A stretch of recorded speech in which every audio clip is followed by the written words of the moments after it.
Hello, today I'm going to color this page, and I recorded it so you can watch the process of doing it. At the beginning the flats are already done, which adds about an hour and a half, maybe an hour, I'm not sure, to the process. And here we go. This is the starting point for this particular video. I had already flatted the page, and this is going to be me doing the rendering, painting basically. So painting in the lights, light and shadow, and all that fun stuff. Well, actually, I like choosing the colors more than I like painting myself, but everybody has their stuff that they like. So here you can see I'm putting in the blood on the Mud King. That's on a layer underneath everything, so that when I do rendering, it's going to go on top of that. Here's the sky, which I did for another page using Corel Painter. And once I've painted the sky, I just reuse it because it's only going to be visible in a little part in the first panel. Well, all three panels. It's just going to be visible in a little part. So here you'll see I duplicate the layers and I place them in the background where I want. What I'm looking for here is in the open area where the sky is going to be. How is that going to place? How is that going to, how the angles are going to work out against the angles in the line art for the paint strokes, and how the color is working. Although I'm going to change the color. This video is playing at 3 times speed. I'm just narrating over it, so while I'm talking, I'm not painting, and I don't work this fast. This video was originally 5 hours and 42 minutes or something like that, and I tripled the speed to get it down to it says it's an hour and 48 minutes. So now I get to sit here for an hour and 48 minutes and talk to you folks. We'll see if I can talk the whole time. I might not. We'll see. Maybe I'll leave some empty spots and have some music or something. I'm not sure yet at this point. This is my first time doing this, so we'll see. But there's a lot going on in the coloring, so maybe I'll babble the whole time. Here you see I put in a gradient map to adjust the colors of the sky, because the previous scene was kind of serene and calm, and then now we got this, the Piper guy is like deadly Terminator dude, and hell has arrived with him. So I'm adjusting the the gradient map, not color gradient. I say that sometimes. The gradient map, you'll find that in your adjustment layers, and I have lots of videos on using gradient maps, so I'm not going to really go over that too much. But what I did is I adjusted the colors. And from what I remember, actually, I'm still working in RGB here. I don't have the preview turned on. I think I kind of messed up at the beginning and was working with just RGB visible, so you'll see that the colors look pretty bright. Or pretty saturated, actually, would be the correct way to phrase it. But I'll turn it on at some point, and then we'll see them mute a little bit. That's me using a mask to fade into the previous colors. So I'm like using black on the mask to fade back to those kind of purple and pink and violet pink colors, the further you get away from the fire and explosion stuff. And if you look at the paint strokes there, you can see that that's from Corel Painter, which I showed in some other video. Probably. There's one where I'm doing, I think it's like compositing layers, and I do a 7 to Eternity page, and you get to see how I used Corel Painter for the sky. And that's what I did there. Here what I'm doing is I'm using the mask on the sky group to fade that smoke into the sky colors. I'll do the same with the tentacles and as they go into the background, so the sky colors are going through there.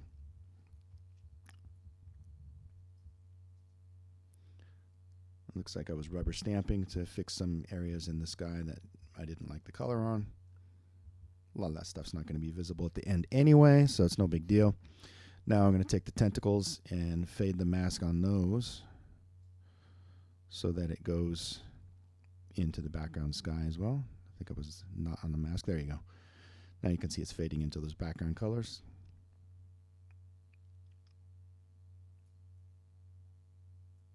Fading the building in a little bit. Another tentacle. Doesn't work perfect there because colors are not lined up correctly or something. Don't remember, but that gets painted over anyway. So no big deal. Faded into the background. Again, again, and again. Lots of that in this part.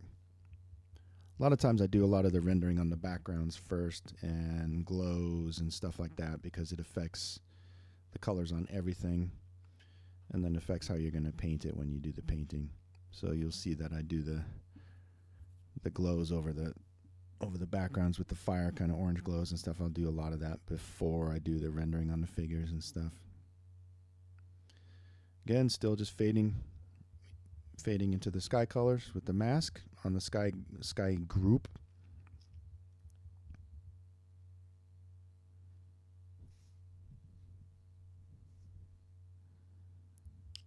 Fading. I'm a slow colorist. I'm not fast. Normally, colorist, I guess, if you had the flatting time, this page was over 7 hours. Not 7 minutes, man. That would be fast. 7 hours to color this. So that's page a day pace on this book. Some pages are a little faster. Some of them are faster. Some of them are like 10 hours. When I schedule this, I schedule like 20 days, working days or something like that for 22, 24 pages. Sometimes I need the full 22 or 24 days. So, you know, some jobs go faster and some go slower. If they're flat colors, those go faster because you just don't have to do any rendering. So, and if there's less figures on the page, they go faster. Here I'm adding what I call VAR, which is variety. I have a brush and I have two colors loaded. You can see that purple and that yellow, and it's got color jitter turned on, so it's jittering foreground to background, but it doesn't have any of the other jitters turned on. The hue and brightness and saturation and stuff, that's all turned off. It's just foreground to background. And everything in the scene will have that on it except for the sky. The smoke doesn't either on this particular page. Sometimes the smoke does. So the VAR colors on the exterior are different than the VAR colors on the interior. See, this is kind of a little more yellow-orange and a violet color. And on the interior, it's actually that kind of yellow, I think it's like a yellow-green. Yellow with just a touch of cyan and purple. That stuff gets buried in the rendering at some point, but this is just to give color variety. Give it a little bit more dirt, naturalistic feel. If something's supposed to be really super clean or something, I wouldn't do that, but this book is generally not clean.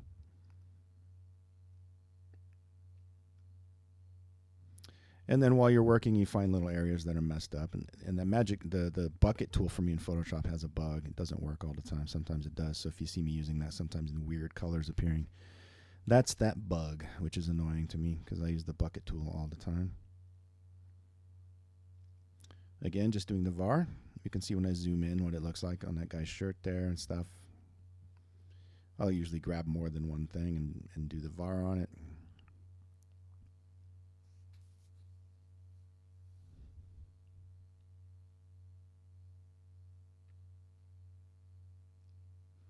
And then here I'm going to paint in red, and I chose a different brush. Those little ribbon things that come off of him are darker in some areas, and they have red on them. Same with the other parts of him. You'll see all over the place. So in the shoulder areas where those kind of tendril shapes go out, those are red on the tips, but not towards the shoulders. The kind of dress cape thing has areas that are more red or less red. Same with the helmet and the wristband stuff.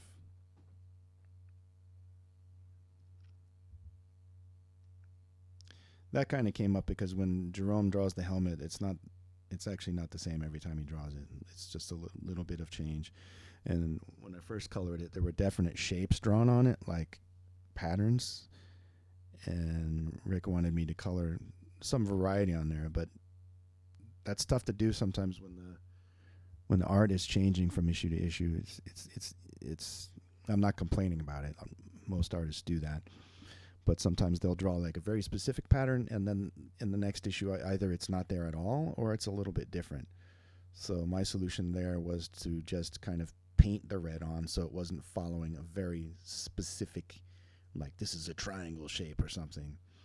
That way, as it changed, like, okay, I will just paint some red on there, and if it changes, no big deal. This is fading the smoke color onto the tentacle. The tentacles are kind of coming out of the smoke, so this is just gradients that are fading that in. Go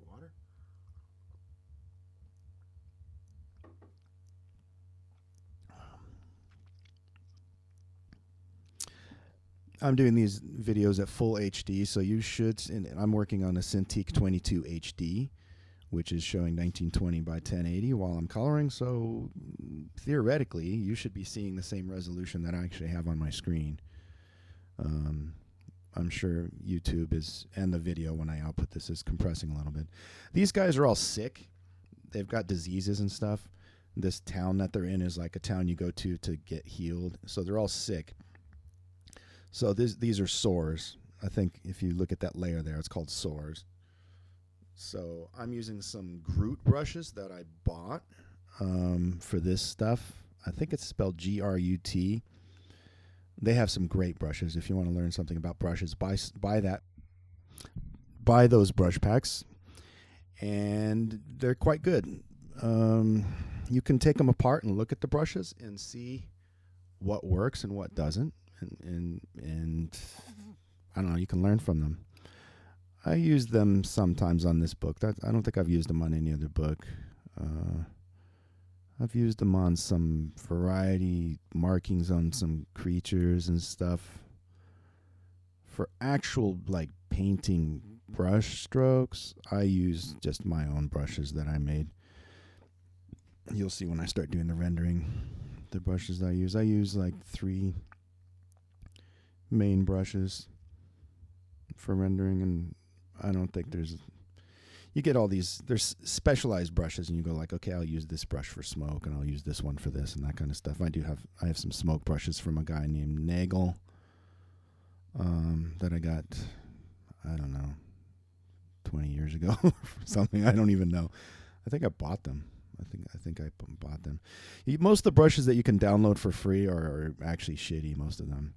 Most of the people that make brushes and put them on DeviantArt or wherever, they mostly suck. They don't actually understand how brushes work at all, and they just scan stuff in and put it there, and it's useless. So group brushes are pretty good. Go ahead and buy those. I think they were like $20, $10 or something like that.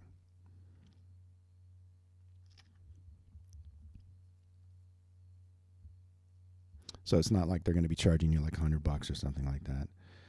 Here I'm trying some stuff to see what I want to do on the kind of markings on there. And that's actually a brush that's from fungus that I've had for like forever. I had this piece of fungus when I was in art school at the Cuber School like 30-something years ago. And I still have it somewhere. And made rubber stamp out of it. And that's not this one, though. I decided not to use that one. So I think this is another group brush that I liked, and now I'm trying colors out. I take the color picker and I press C. I got the hotkey set. I press C and I change my color and try that. Some of the stuff, a lot of it's going to be buried by the rendering, and I'm going to fade it a little bit in some areas as well. So you kind of, when you do these kind of marking stuff, you want to go just a bit more aggressive than you really intend it to be, because you're going to cover it up with rendering afterwards anyway. At least that's my approach. So, I mean, obviously during this video, I'm going to show you my approach. All these videos, I'm showing you my approach. Photoshop's got like a million ways to do everything, and everybody works differently. And you could argue that's not the right way to do it. You should do it like this. But you should do what works for you. If it works for you, as long as it's not horrible and it's, not slowing you down as much as it slows me down, then, do your thing. I work with lots of layers. That's my thing. I've got an iMac that I work on that's like 5 years old with 32 gigs of RAM and 4 gigahertz processor. Multi-core, I don't remember how many cores, maybe 4 or something, I can't remember. It keeps up, it's no problem. I can have, these pages end up over 1 gigabyte in size. They're massive, like 1.5 gigs or something. But I can have like 10 of these pages open at the same time on the left monitor and work on one on the right monitor, and it doesn't slow down. So the one program that's really slow is Corel Painter. So if you're going to use that, try to get more RAM.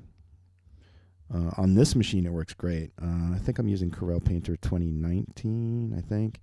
And they did some memory enhancements on that. So that works pretty good now. On my old machine, it was like laggy. And it's still not fast. Photoshop is way faster than Corel Painter. Here I'm just fading I put masks on those layers. You can see there. I'm going to flatten those into that group, but for now they're just masked. And I'm just painting black on the mask to fade it into certain areas. And then you'll see me flatten it down into the main layer. Those groups are in the red there are where I do my digital painting. And the bottom two groups, that's one group right there, and flattened into there. You see that's one group. Those bottom two groups are var. That's where I put variety. See, that was just me moving the layer into the bottom group. It was on the second group, and I'm like, no, I want it on the bottom group because then I'm going to paint more variety. Generally, that var, the kind of texture, not the color var that you saw me painting before, is put in that second group. So the stuff like the sores on the people, those have their own layer, but a lot of times I'll paint that in that first group.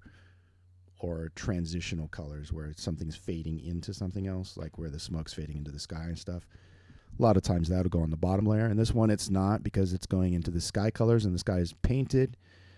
And I wanted to have that full painted thing going on there. So that's a little different. So we're like 16 and a half minutes in. That means that was actually 48 minutes of work so far. Here I'm trying out a brush for the kind of white that's going on the belly of the tentacles, the belly area.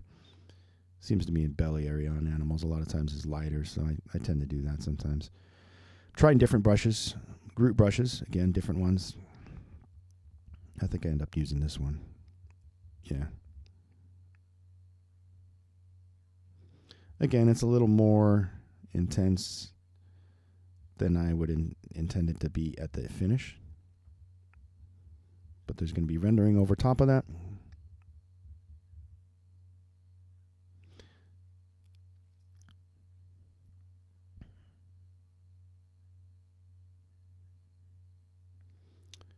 I haven't done any actual shading on this page yet at this point.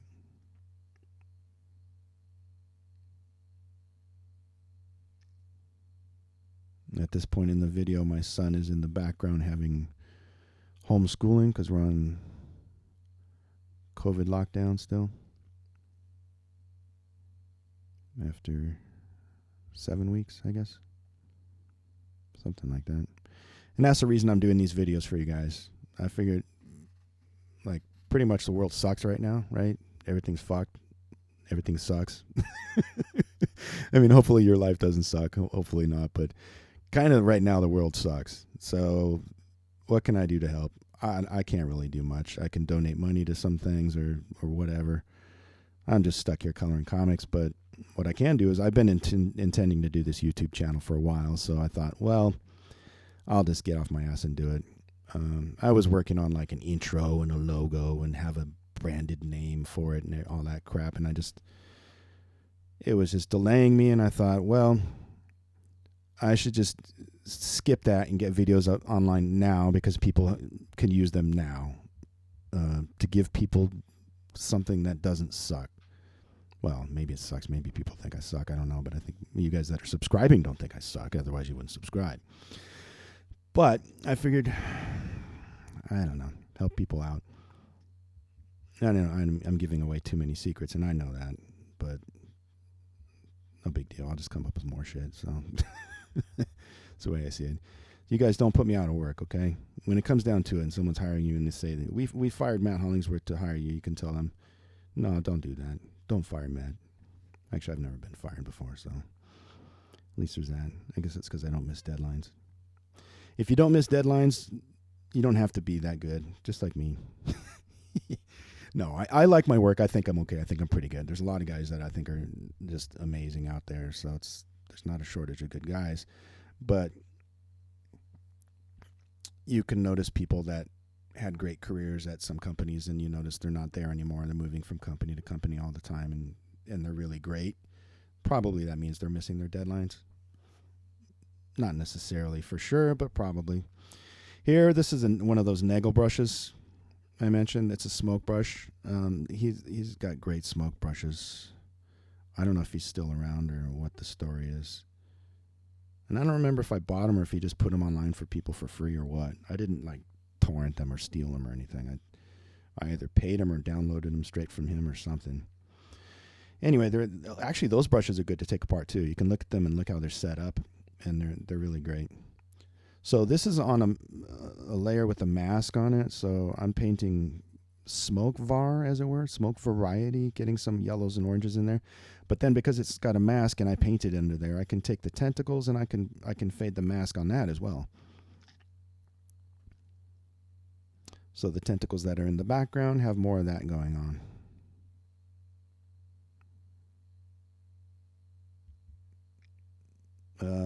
This book is labor intensive. Combine that with me being crazy, and this is what you end up with. At this point, it still looks pretty garish. I don't think I turned on the CMYK preview yet. I mean, even in CMYK, this book looks pretty bright. Not everywhere, but it's one of my more saturated gigs. But I like that. That's fun. Just think, what would Mobius do? Not that, that's for sure. But maybe color choice-wise. I don't know.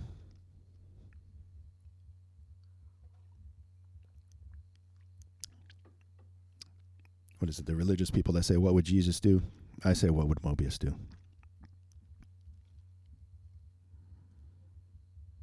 I guess if you're drawing comics, you could say, what would Toth do? What would Alex Toth do?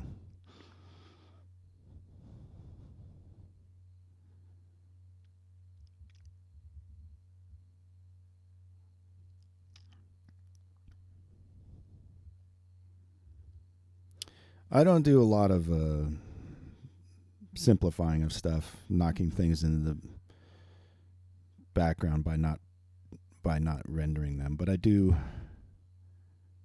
more simple rendering. This is more of that var getting painted on the stone stuff, and that's a little different brush. That's more, this is a scanned brush that I painted with real paint. That's got kind of a stony, like spotty look. You can see it there on that pillar thing. It's a bit different than the var that I use on the figures. So there's two of those var brushes. There's one that I use on the figures, and there's one that I use on the backgrounds. I just took the pen tool, and while you're working, you'll notice little things that you want to adjust. I like these little areas where Jerome puts white out when he paints over his inks. And so I tend, same with Sean's stuff, Sean Murphy on the Batman stuff and other stuff, I tend to not ignore that stuff. I'm like, well, what is it going to take me 10 minutes to trace that stuff out? Sometimes the flatter does some of that. You can, the ones that are already painted, the flatter did those. But I like that stuff, and I want to pull it out. It's not going to be that yellow. I just chose yellow with the pen tool, and just so I could see what I'm doing. And then I'll select it and make it the real color. And you'll see me going up to the preferences when I use the pen tool for this stuff and turning off there's a setting for not showing your cursor while you're painting. So before it showed me adjusting the preferences. When I'm doing that stuff, I want to see the cursor because I need to see the size of that pen. And I'm always zooming out. You'll see during the video. I zoom out and I turn the page over and I look at it from far away and like, what does it look like? Is the color layout working? Is the focus correct?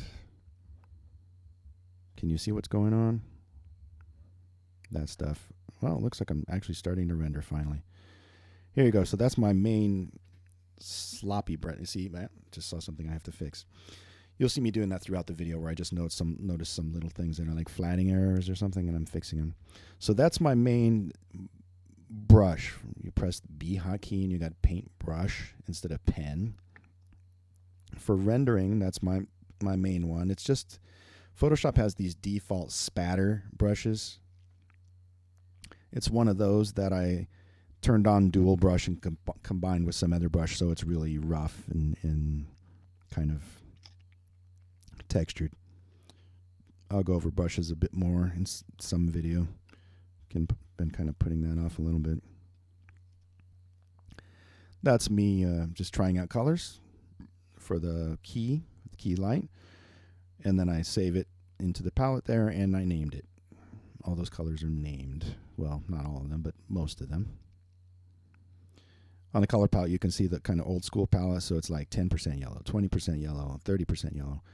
And then I grab those, and you'll see me do that maybe, I'm not sure, maybe you see me do that in this video, where I'm mixing colors on underneath where the CMYK sliders are. You can drag in there.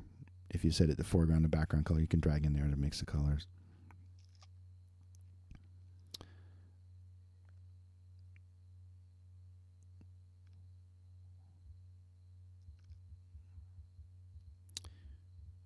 Well, here's a bit of a pause, huh? Don't know what's going on here.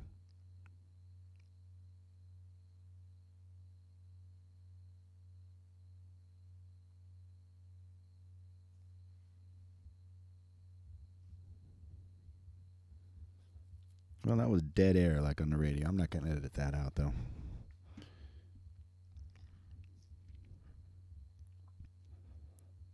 Painting the hair now. So for the darkening shading, those layers in those layer groups, there's a bunch of them.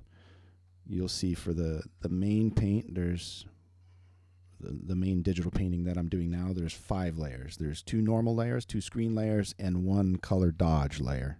Or color dodge, I think it is. It says right there. Let me zoom in.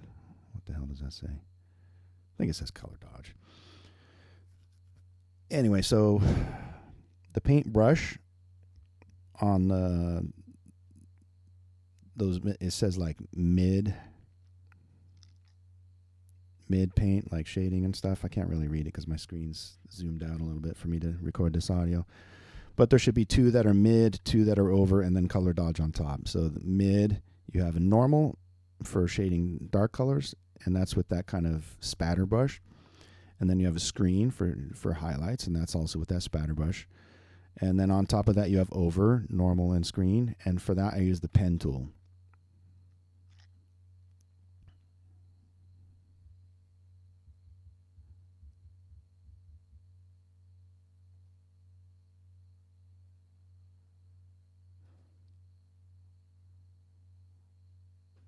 I'm surprised I didn't do the glows on this panel already. Usually I do the glows before I do any of the rendering. I messed up my workflow, man.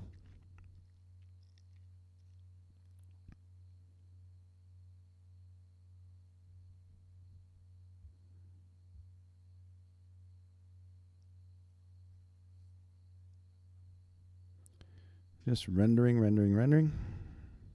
That's with the pen tool now, you see? So when I go onto those layers, and then color dodge will be for the sharper, more intense highlights. And that can look really cool when you're going like on like eyes and teeth and stuff, where you really want it to get like an intense highlight. You can see it on the edge of his hair. Like right now, it kind of looks like too much, but I think I didn't turn on CMYK preview yet. And that gets a bit buried anyway under the glow and whatnot. Come on, man, do the glow. Got to do the glows. This is me checking the colors. Now I'm starting to paint on his shoulder and stuff. When you paint fast, it's not showing the cursor. So the video's sped up, so I guess you see the shading taking place on his blue skin on the Mud King. So that's the mid, and that's the spatter brush. So if you've ever like used ZBrush for sculpting in 3D or anything, it's a similar approach. You work broad to detail. So you put in your broad stuff, your more thicker, bigger details, get those roughed in, and then you work from that to more detailed. When you do digital sculpting, you do the same thing. You block out your shapes for the human form or something, and then you block out the muscles roughly, and then you get in there and slowly get more and more detail and subdivide it and get into skin pores and stuff at the end. You don't start off doing that stuff. You do that at the end. So painting's kind of similar in that aspect. block out your shapes first. Get your basic forms painted in. I'm still working on the brush layers here. That's that spatter brush still. It looks like I went onto the pen layer. Can't see what I'm doing there. Yeah, this is pen now.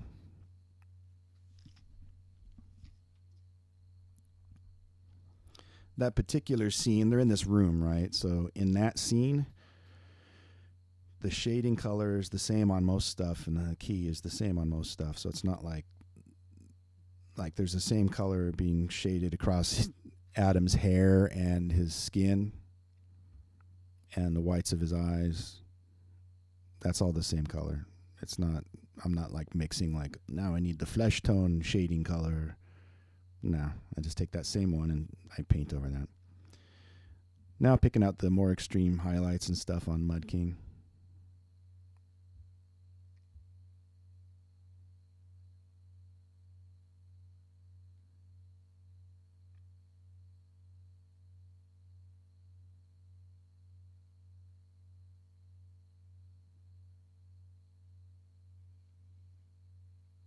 Remember to zoom out.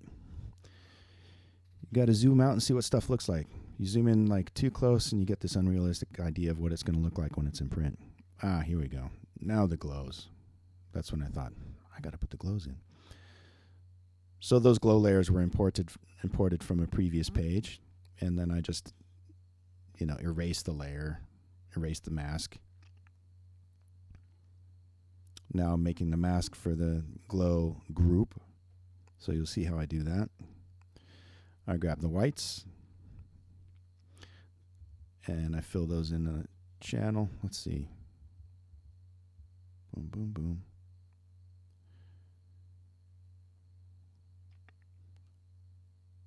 The flats were not perfect there. There's these little slivers of color that are going into the whites. So I'll clean it off the mask and I'll clean it off of the colors as well. Jerome doesn't digitally draw his border lines, so those are drawn on the paper. And then the flatter, like you can see, there's a little halo there. So got to fill the white there and then clean up the mask and then drop that on. That's the glow mask. Very little work on the mask for the glow group. Now I'm going to draw a square over that panel and our fire explosion glow from the window.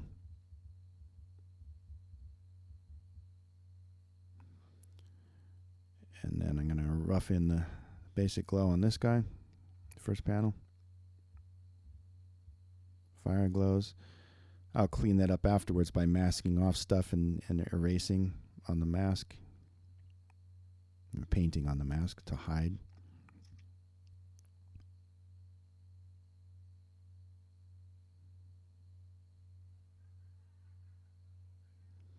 Name the layer. Delete the ones you're not using. This is color correction I used on another page. I'm using on this one as well. You can see the difference. It's color balance. I might adjust this page a little more. It's basically done now.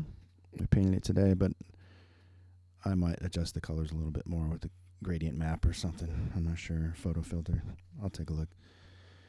Now back to the spatter brush to rough in shading on that stuff, piping on Mud King's outfit and the white on his eye patch. I like the Mud King character. He's kind of cool. He can't see it all right now. So why the hell is he looking out the window? He doesn't have any eyes. What the fuck is wrong with him? Now he uses Adam's eyes. So he can see through Adam's eyes in the story. That's what's going on there.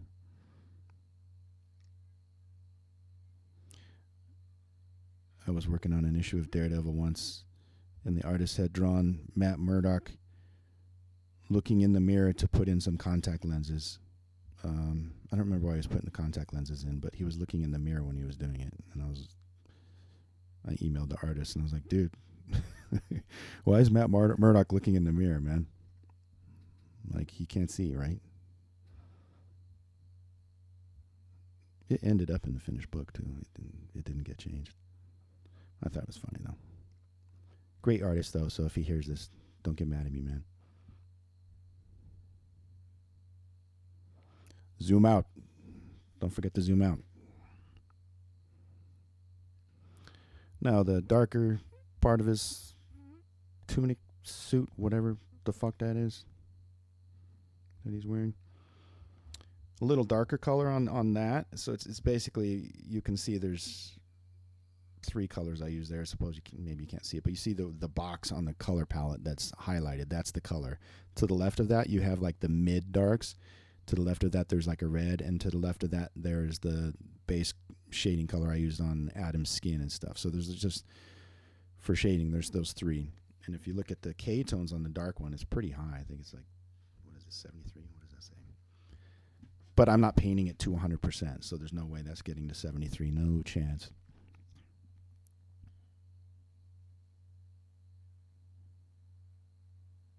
And I wouldn't recommend going to 73 on your K-tones and your colors. Definitely not. But you got to watch your total ink. At some point later in the video, I pull in the color info palette.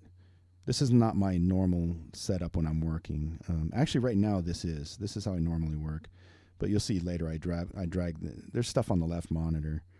So I drag the channels in onto that layer palette later, and I drag the info thing box into where the navigator is.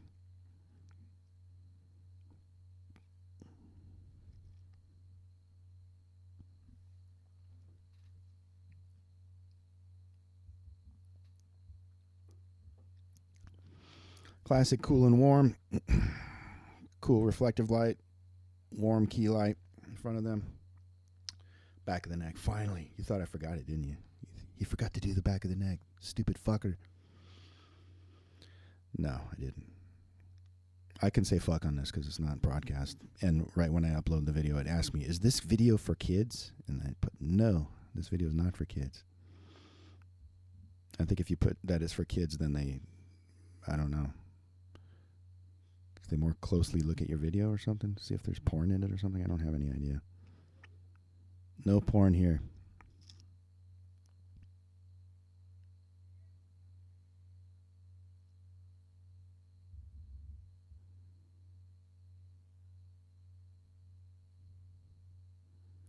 That's that kind of stone brush again. I use that on the background quite a lot. You'll see it's kind of stony. I don't know why I deleted that. Did I paint on the wrong layer or something? I can't remember. I was looking at the paint instead of the layers. Sometimes I left all my errors in there. I just recorded this, and if there's editing, if it looks like there's editing, it's just because I paused the video and I went to go piss or something, or to go talk to my son or something. For the most part, it's not edited. I don't think I didn't edit anything so far. Oh no, I edited out one little piece where I just wasn't painting and it was like dead air for like a few minutes or something.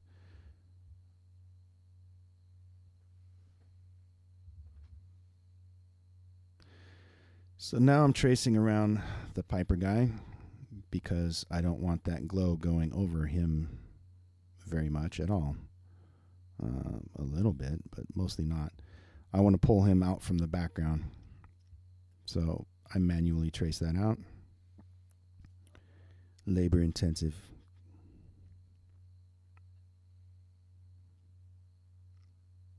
I'm going to do them in the other panel.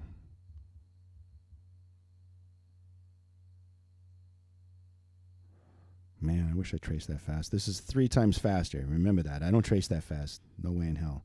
I'm 3 times slower than that, okay? I got shaky hands, too. I think today I heard that Henry Rollins has shaky hands, too, so I'm in good company.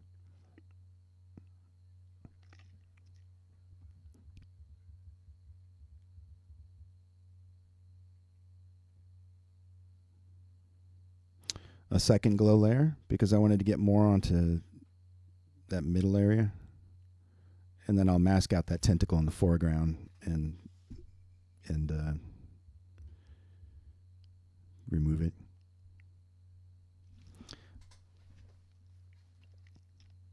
Now I'm grabbing the flats for that guy. Checking to make sure I don't have any of the background also selected. I just want him. Make the flats there. And then I duplicate it. And then I take that one and delete. And then this one and add. So I have a clean. It's just him with his line art with his flats.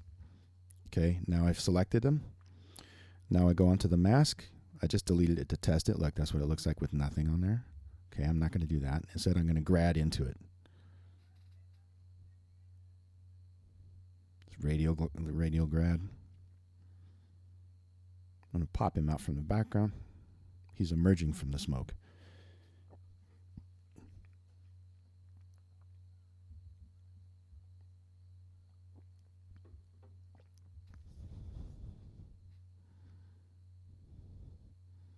Same thing on him, but it's on the other layer.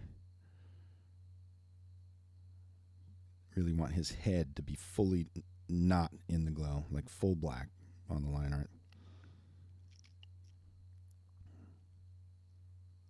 Want the tail of his cape thing to be a little bit in the glow. Now time to trace out the tentacles. Lots of tracing out masks. This part of the video is a bit of that. Because I'll trace out the tentacles in the foreground, midground, background, or foreground, midground, and then those figures of those alien people. This is me just cleaning up the mask along the edge there. You see it's not perfect, like for the glows. Making sure that that line art is in the glow layer.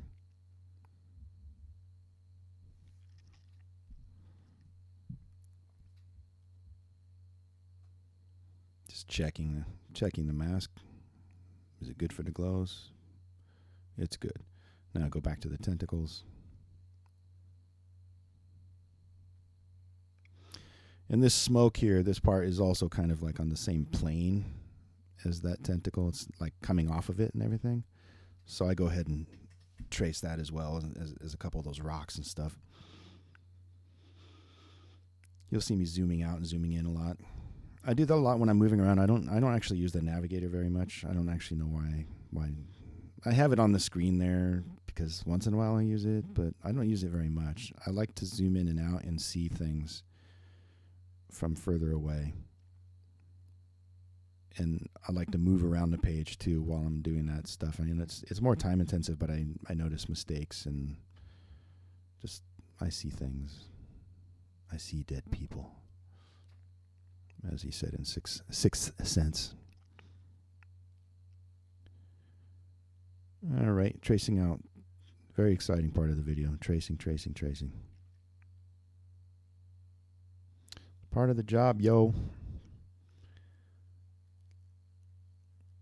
A lot of people don't do that stuff. Easier to not have any colored line art or just to do the glow over things, like right over everything and not trace it out. But usually I want more control than that. Usually I want to have things separated into planes, foreground, middle ground, background. This debris stuff is actually in front of the tentacles, so it would make sense that it's also masked, at least partially.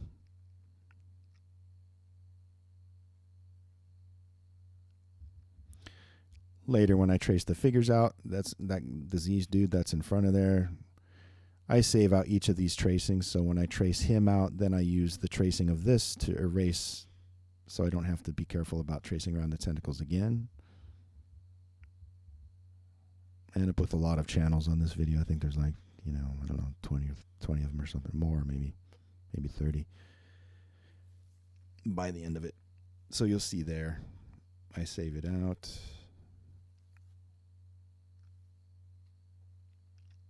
Now grab the flats,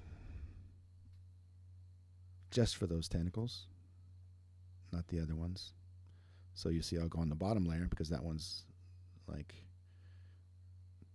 the same color on that top layer there.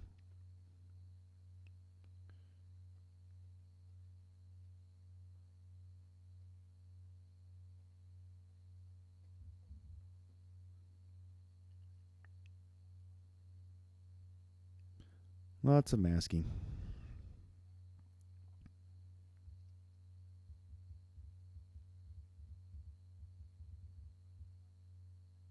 Grabbing the smoke. Part of it, I guess. Let's see. Yep. All right.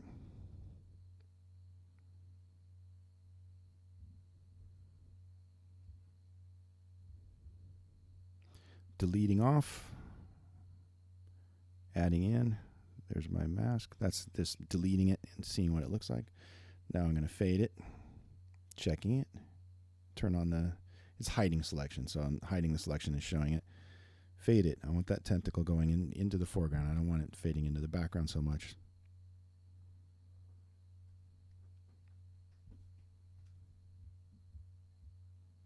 Same here.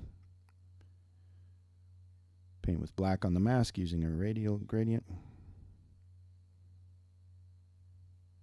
Bring parts of it forward. Not the whole tentacle, but parts of it.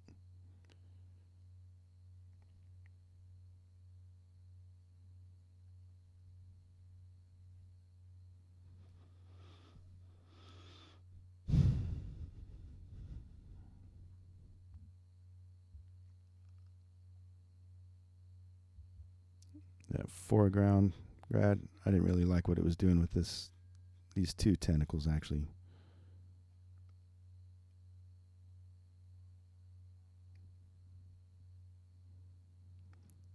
Now, because I already traced out the Piper guy and I've already traced out those other tentacles, I don't need to be neat about those. I just need to be neat about where it's overlapping with the smoke.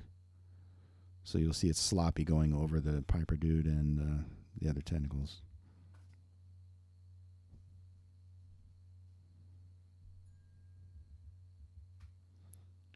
There we go. Delete it off of that one. There you go. Take that. Yeah, there you go. I'm using the other masks I already made to erase them off of that mask before I then use it to get that line art like that. Now I'll take the flats.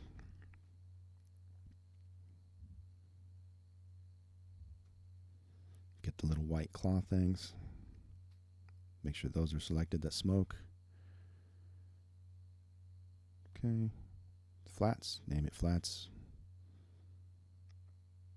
Duplicate it for adjusting it. Delete off and add on.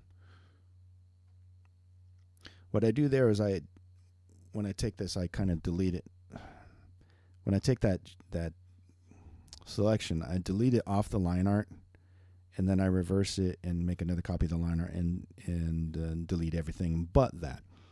That way, when I make my flat selection, I can use the line art without that and erase off of that flats, because sometimes, I mean, this is hard to explain. I suppose I'll have to do a video about that at some point. Sometimes the flats go into an area of line art, and if you have that line art as a selection, you can erase off of the flats, if that makes sense. It's hard to explain. The video is going too fast for me to really show you. But you want that to be clean. You want the line art for that and the flats, but you don't want the flats going into some other line art. You don't want it going into his cape. You don't want it going into the other tentacle. Here's this little cleanup.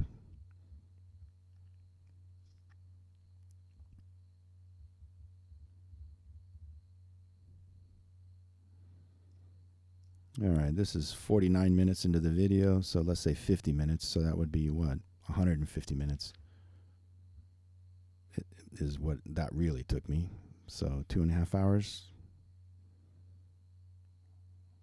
which I guess is around the amount of time that a lot of people spend on a page. I'm slow. Well, for this stuff. In general, I am not fast, though. I used to be fast, but actually, I don't think I was ever really fast. It's just before I would work long hours. I don't do that anymore, really. I work from 9 to 5, and then I do my own stuff at night.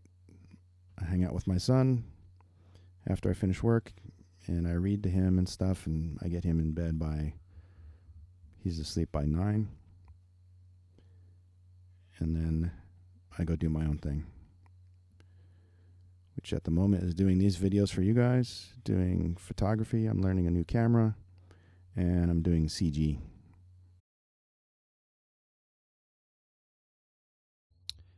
ZBrush, Moto, Substance Painter, Marvelous Designer, stuff like that. That's kind of my own thing that I'm doing on the side.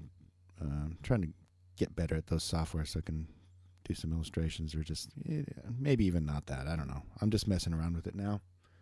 See what I think. I'm actually bought all those softwares, paying for them. Don't use any torrented software. Photoshop, I know people don't like the subscription model, but it's $10 a month. I mean, I make almost my entire living off of it, so I don't mind paying it. The thing I don't like about that is, like, what happens when I get older and I'm retired? Do I want to spend that money to even be able to open my files? That part's not cool, but it is what it is.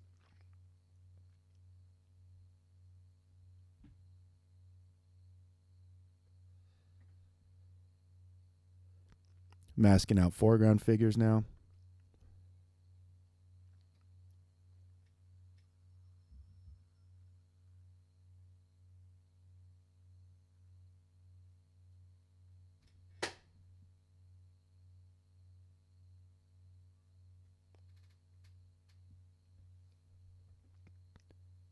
Not the most exciting thing to have to do, but if you want to have control over it, that's what you got to do.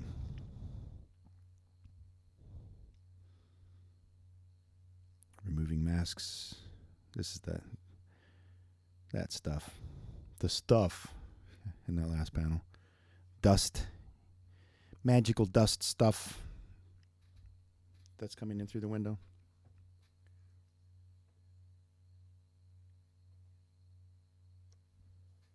You can see it says linear dodge.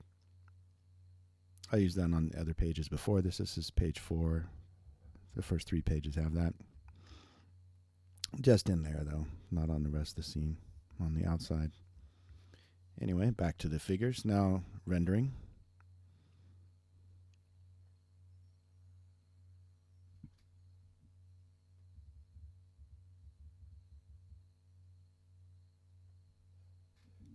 Testing out colors. What works on him.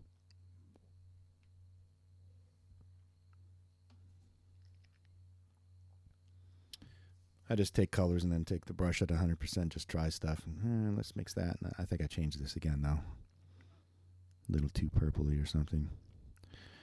Those foreground figures also get adjusted, the colors underneath, because sometimes when you do your flats, you choose colors and they work, and then when you do the rendering, you look at it and go, oh, yeah, that doesn't work now that it's rendered, so...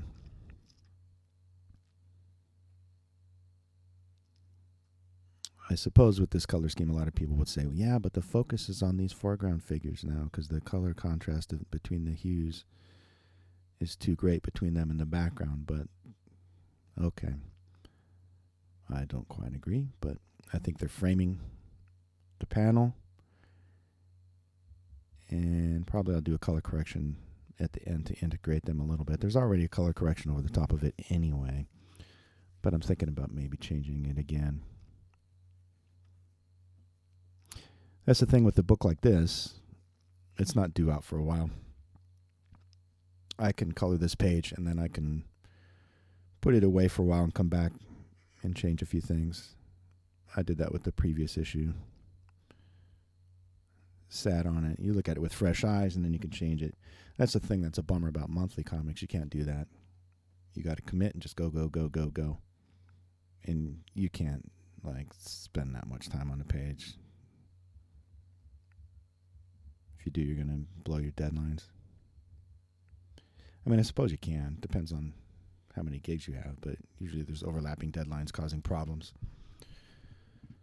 Someone doesn't get you their pages. They get them to you late, and then the book goes into the next book and messes things up. But pretty much everything I'm working on right now is not really super scheduled, so...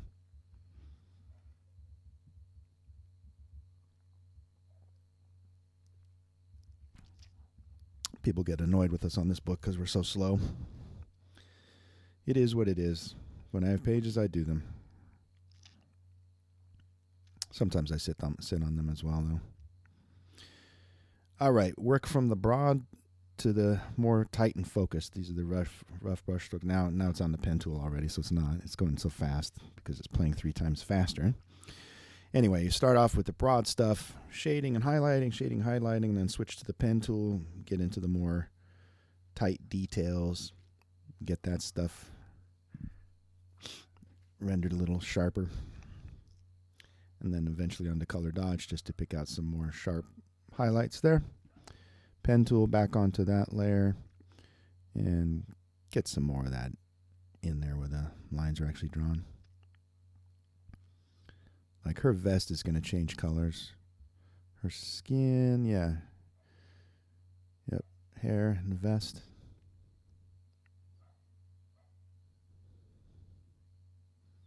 His skin. I don't want his head completely fading into that tentacle. The tentacle will have more red on it where it's up against his head as well.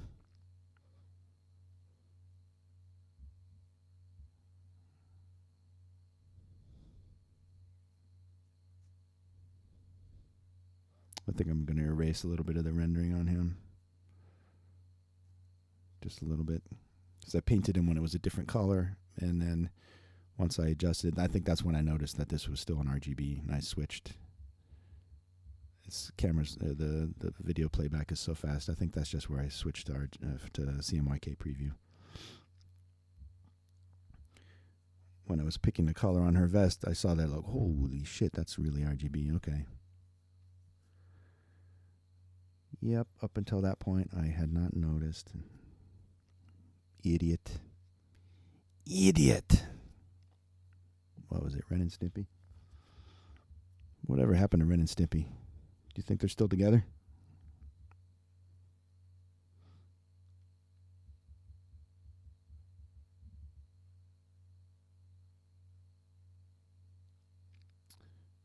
Broad brush, a little bit tightening up. And I use the mask on this because I want to. The layers were all added with an action. You see the bunch of layers with masks on them.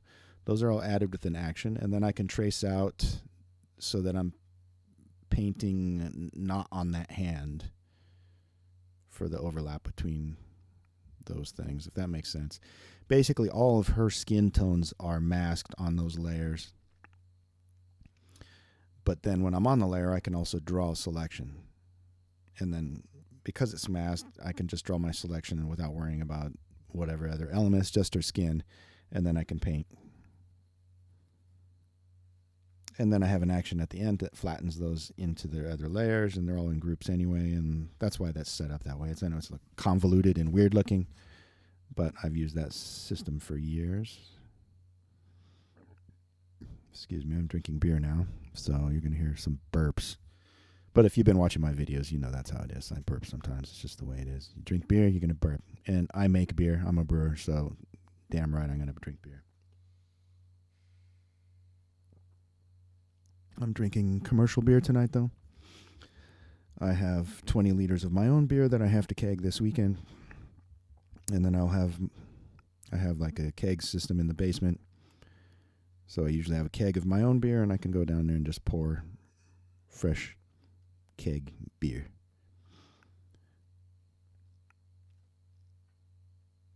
And I make good beer, so it's pretty good. Right now I'm drinking Zmajska from Croatia. They're pills. It's a friend of mine, his brewery, and they make good beer. And they delivered it during this lockdown. All right, so her vest is a different color, and now I think I'm gonna do some rendering on her vest. I'm doing the piping right now. The piping I didn't change because I kind of like that gold color against that blue. What, maybe I'm gonna do him first, huh? I guess so. Just checking the colors, color picker, name it. Coolish Dude or something, I think they called it. And then I used the mask again because I wanted to trace out that little part of his arm the jacket's going in front of the part on his belly. So you can't see it because I hid my selection, but that part is traced out. Right, here we go. This is where I do it. So you see it. Then I hide the selection so you can't see it. But you'll see when I'm rendering in there that it's not going onto the other part of the arm.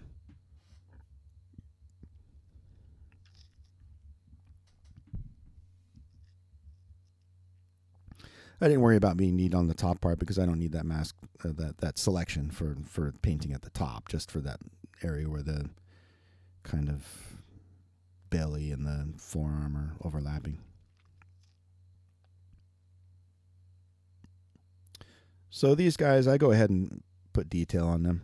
Jerome went to the effort of drawing them, right? And he spent some time drawing them. They look great, these guys. I love his background characters. He puts effort into them, so it inspires me to do the same.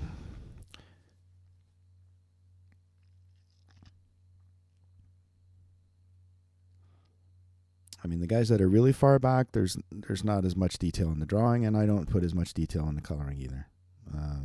It's rougher. The one thing that's a bummer when you're coloring these is you don't know where the lettering's going to go. I could spend time on them and like render the hell out of them, and then there's like a caption right over them or something. on this book, there's no way I'm gonna have any idea.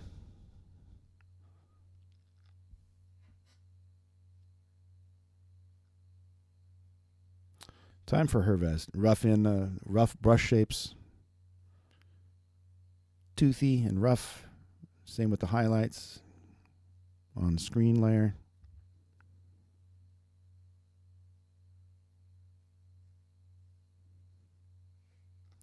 Yeah, looks kind of clean from here, huh? You can still see that color bar underneath there, though, you see, where there's some kind of hue variation. Now up onto the pen layers, using the pen tool. A little bit sharper. Sometimes I also trace out those shapes and do the cut color like the old days. I do that on this page a little bit on some, I think on that Piper guy on his abs or something.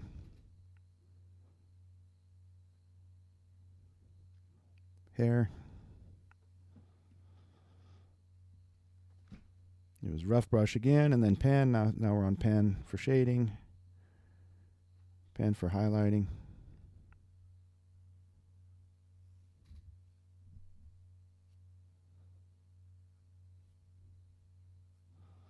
Zoom out. Zoom out and check it. These guys, I'll do both of their skin at the same time, but here I got to trace his hand out so that it's not overlapping. So checking the colors on them. Kind of purpley.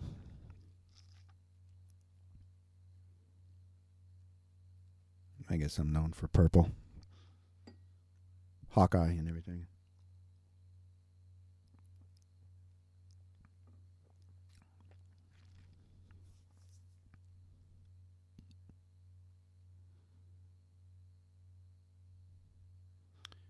Pen tool.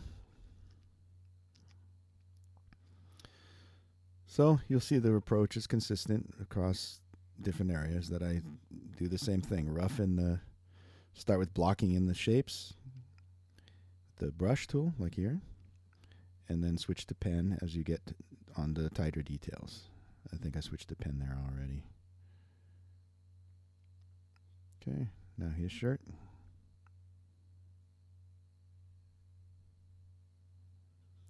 Brush tool, block in shapes. And pen tool.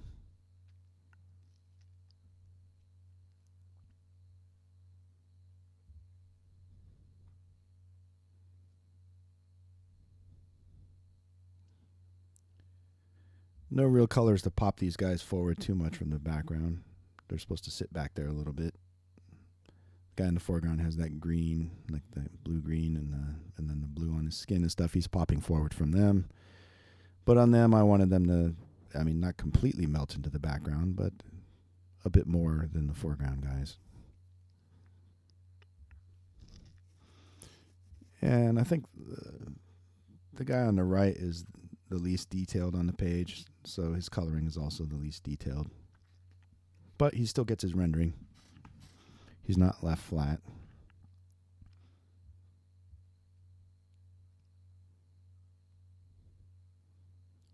This guy's colors will all change after I paint him, because he's fading into the background too much, I think. Rush brush shapes. I selected his hair and his, what do you call it, cast thing, broken arm dude. Straight up the pen tool.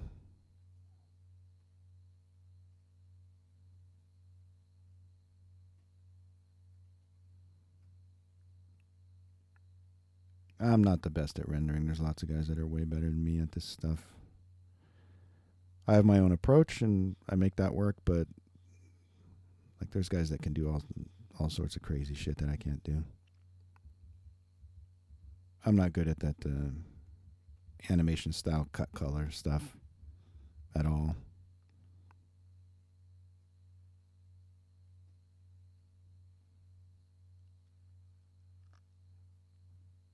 Looks like I went up the pen tool pretty quick on him.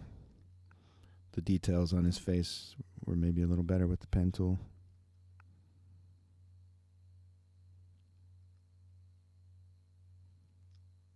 I had a friend ask me, like, how do you decide with the rendering what to do? Are you looking at ref? Are you looking at photos and figuring out whatever? No, not really. I just paint. I do sometimes when I need to. I have a mirror next to my desk so I can look at my face. I don't use it for comic stuff that much. I use it for sculpting stuff, for ZBrush. On this stuff, no, not really. I mean, you have to look and try to see where the light is. You know, where did the artist draw the light? So how do you block in the shape accordingly? And once I've worked in comics for almost 30 years. I have some kind of understanding of three-dimensionality and form. I'm not perfect, though. So it's, you know, if I had a guy posing like that with that jacket for photo ref or something, there would probably, you know, I would go crazy on it and it would be perfect. But that's actually not even really what I'm going for. My stuff's not photoreal at all. Like, these colors have no basis in reality. I mean, they do, but it's like, you know, I mean, look how garish that is. There's no way.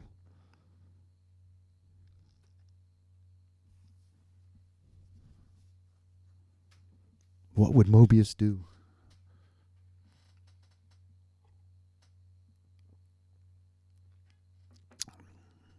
He would, I don't know, maybe he'd be drinking beer instead of wine. Wine instead of beer. Sorry, I got that backwards.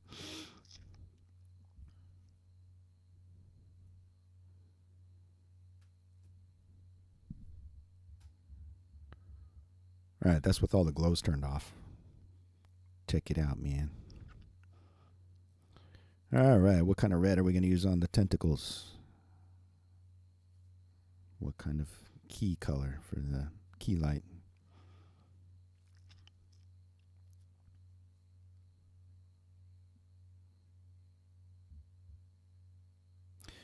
Name the colors, pop them in the color palette there for swatches. And again, rough brush shapes first.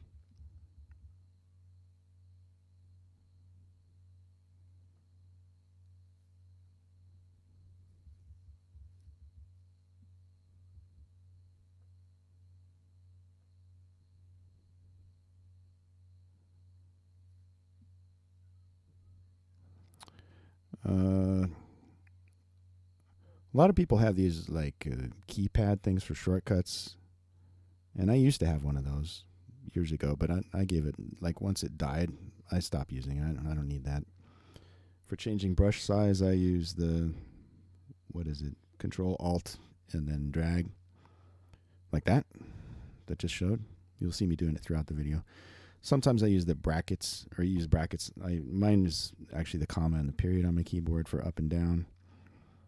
But generally I use Control Alt and then drag to get the brush size.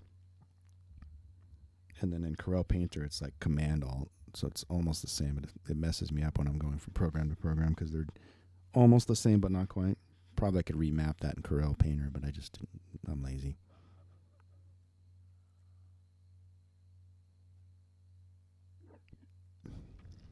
Still on the brush layers, no pen yet. Now this is highlights.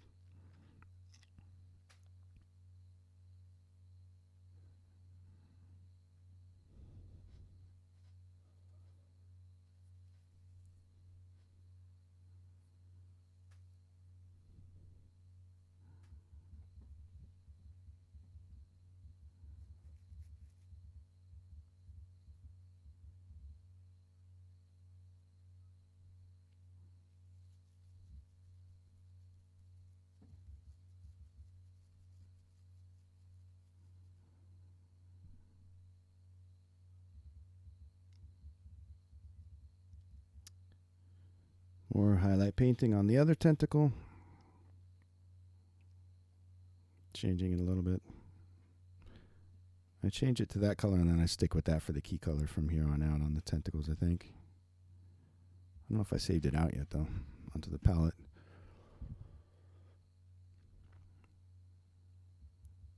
And watching this video now, I'm like, yeah, I gotta change everything. I gotta change the color overall. Probably I'll put a color gradient or photo filter or something. We'll see. I can record that as I do it so you guys see what I decide.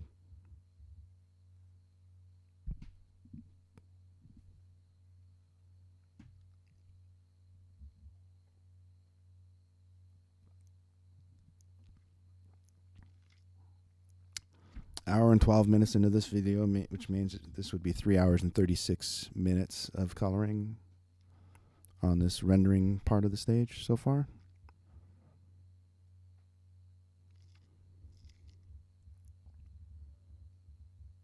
What the hell am I doing here? I'm on the pen layer. It's hard to see, huh? There you go. A little bit more tighter detail on the pen stuff.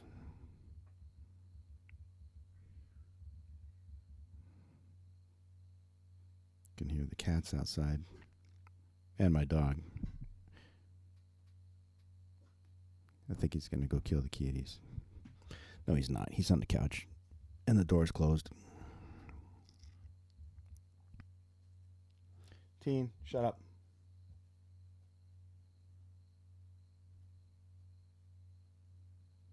He's protecting us from the evil cat. Paz y ostar paz, they would say here. Careful, dangerous dog. Or beware, dangerous dog, I guess.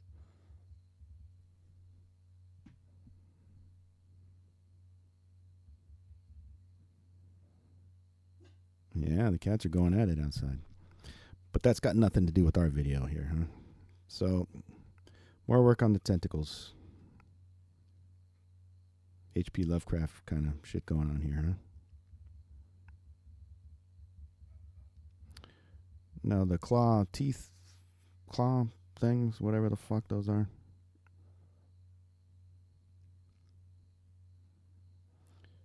Brush strokes first. I think for the highlight, I just go straight to pen. I'm like, fuck it. It's like teeth or something as far as rendering them.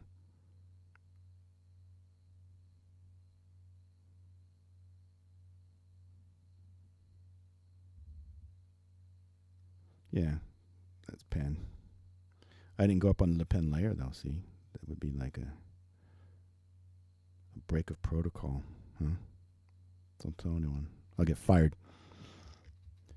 More of the claw teeth things from Japanese porn. Tentacle porn.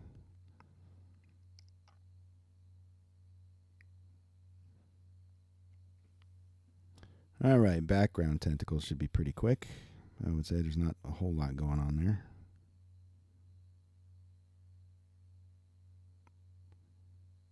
Brush, brush, brush.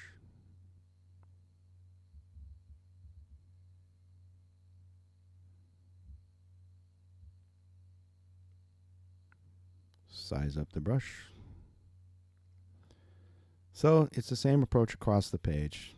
Each one of these elements gets its paint job done. Broad strokes first, then pen tool for tightening up on the sharper details, and ultimately on the stuff with the harsher, stronger highlights onto the color dodge layers with the pen tool.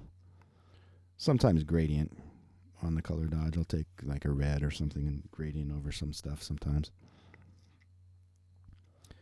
Highlights, obviously. Brush tool.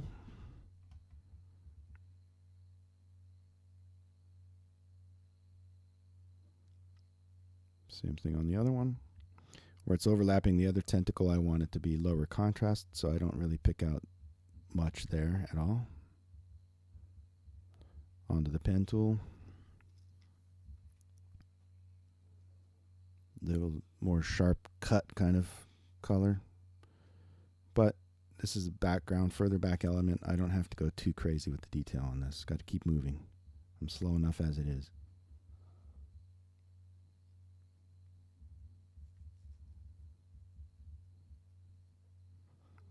The tentacles in the foreground have more contrast. Generally, that's the case with foreground stuff. You do photography, you see. Foreground stuff, higher contrast. Background stuff, less contrast.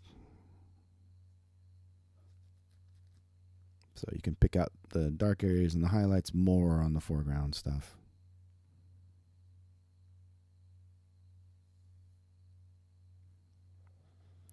Roughing in the broad details, or broad, not details, the broad paint strokes with the brush.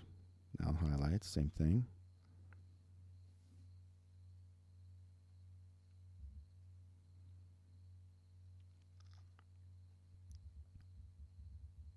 Grads, radial grads, just getting some colors in there. Now pen tool, up to the pen tool already.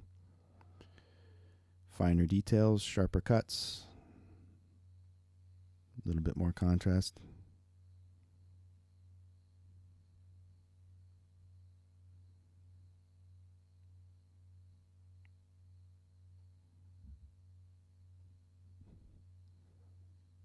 You see how that kind of markings that I painted on the tentacle are almost completely buried.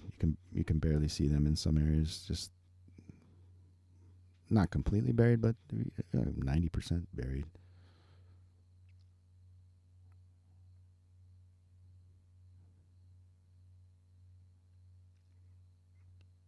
While I'm painting this, when I was doing the actual painting, I was listening to music on headphones, and like I said, my kid was in the background.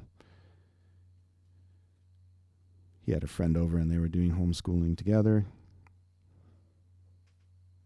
They're like the only people that are not, we're not quarantined from them. That girl and her family. We were for like 7 weeks or something.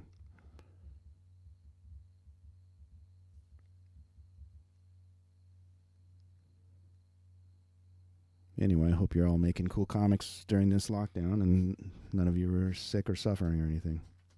Hope you're all safe.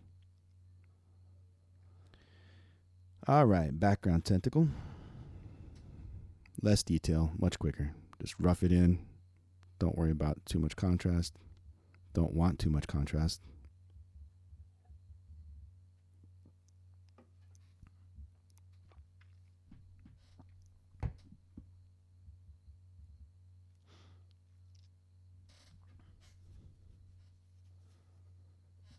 I love the way that Jerome draws this book. It looks great. His stuff's, it's fun to color. I like it. A lot of open areas for color, though. So it's another reason it's slow. He does use black, but it's not like... I mean, Sean Murphy, when I color him, I'm not fast on him either. I schedule 2 pages a day, so I guess I'm twice as fast, which is still pretty slow. I'm doing like 3.5 hours a page or something instead of this was like... 7. Yeah. So twice as fast. 3.5 hours a page is still not very fast, though. I schedule 12 days for a 22-page book. But his has a lot more black on it. So I still do the same level of detailing, but it's not like these thin holding lines and then these open spaces like this. There's more black. And then I color a book called Little Bird too with Ian Bertram. With that, I schedule 2 pages a day. I get 1.5 to 3 done. So 2 would be hopefully works on the schedule as far as averages.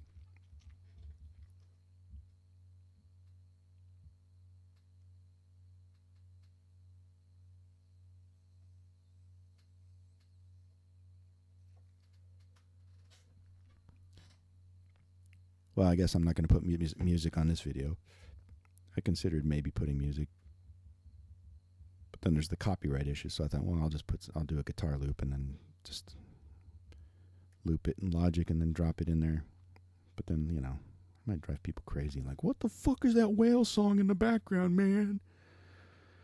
All right, these are those little spots that I kind of traced out with the pen tool before. Earlier in the video, and I said I don't like to ignore those little things. I like to bring them out, and I think it looks cool when you do this. That's why I do it. The ultimate would be if the artist did the whiteout on a layer, and that would be awesome. But, it's not real. It's real paint, so you can't really do that.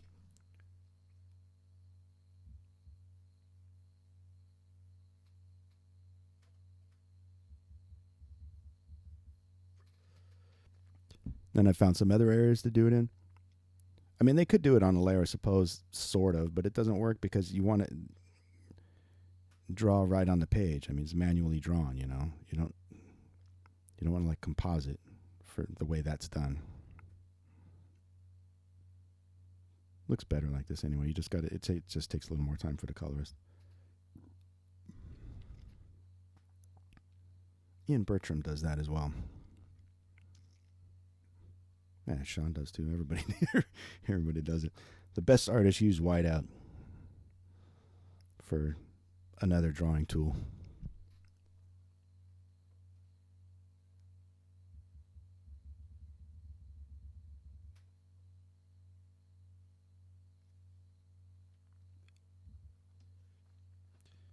Not so far from done now. Mostly just got to do those rocks in the background and the Piper dude.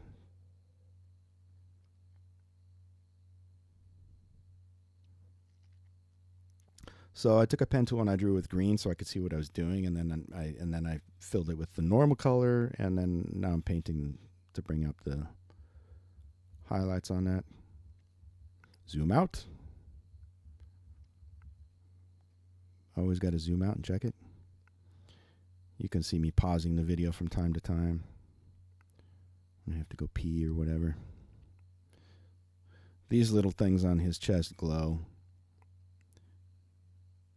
That's another one that Jerome doesn't draw the same every time. Like those are the same, but then there's more of them down by his pelvis area. And sometimes he draws them and sometimes he doesn't. When they're not drawn, I don't color glows there because I think it would just look weird. There's 2 glow layers. One's with like a redder color and one's a little bit paler. And then I just put a little bit in one here. I'd like to imply that that's there, but just a little bit.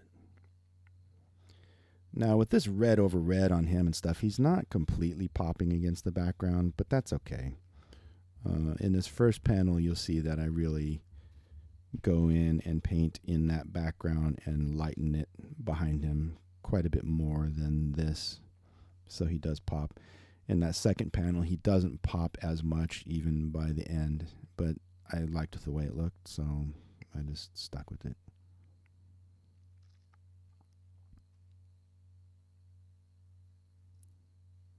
You don't always need to make every element pop out from every other element like insanely. Marvel and DC will want that a little bit more. Sometimes they want to focus on their character, like I really need to see Captain America, whatever, blah, blah, blah. On other books, it doesn't always matter that much. I mean, this guy's right in the middle of the page, right? It's not going to be completely covered with lettering. There's going to be this guy in the middle of the page and like one word balloon going to him or something. Like, yeah, you think the reader's not going to notice him? Like, come on. But I like to have depth. I don't mind seeing like warm against warm though, for instance. Like with him with his reds and the oranges in the background, you got warm against warm and stuff. So technically the guys in the foreground would pop a bit more, but like I said, I like it as a framing device. It creates sort of a triangle with his arms pointing down towards them. And yeah.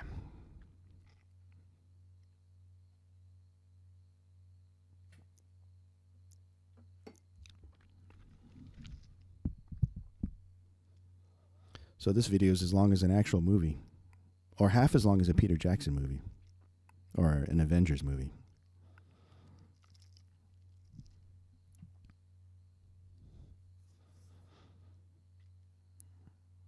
I guess I'm using pen tool. I can't see anything going on.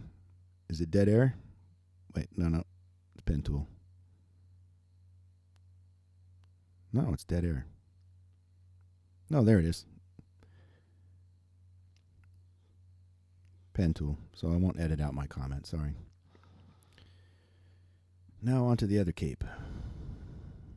Robe. Whatever the fuck it is. How the fuck does this guy walk? What the fuck is going on with that? Like, his robes are like 3 times as long as his body. It looks really cool, but how the fuck does he walk? Maybe he doesn't walk. No, he walks in, I think in one of the issues he walks. Maybe he can have like a little girl behind him, like holding up the hem of his dress or whatever the hell he's wearing. Like he's at a wedding or something.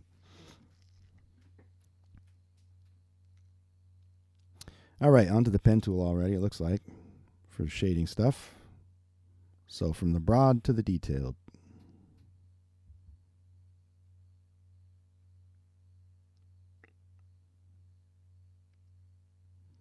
I like the little brush stroke shapes in this guy that are kind of around the Piper guy. It's one of the reasons I like Corel Painter for those backgrounds. Kind of almost geometric shapes.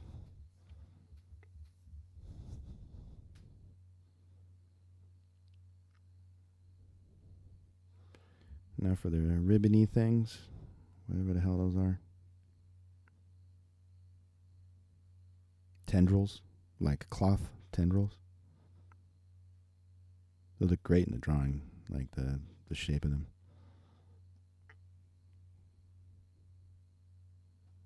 Look, S-curves.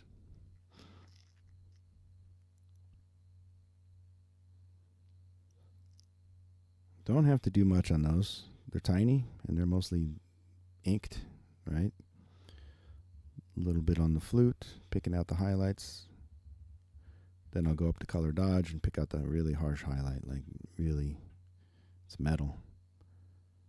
Metal is highly specular, so it's picking up a high amount of reflection and sharp highlights. So there you go.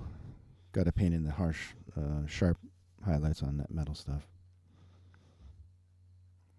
Again, I'm not very good at metal. Like doing Silver Surfer would be a nightmare for me. I can't paint that stuff. That's when you need reference. You got to look at photographs of chrome and stuff like that.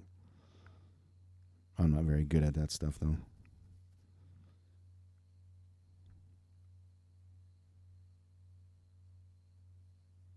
But that's when you look at ref. And in fact, I should practice at it enough that I am good at it. But the fact is, I don't really want to work on that stuff anyway. So it's like, you're going to spend your time working on a bunch of stuff to get good at it, and you don't want to do it anyway. So, no.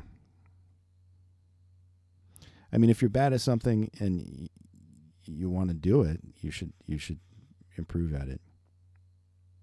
Actually, one challenge I like is like take the worst page in the book and try to make it the best page with the color. The artist was like not so excited about drawing that page, and it's just people talking or something. Try to make that just kick ass. By which I don't mean take over the page and dominate it or anything, but just make it so that people look at the page and are like, okay, cool. Instead of like, oh, boring page.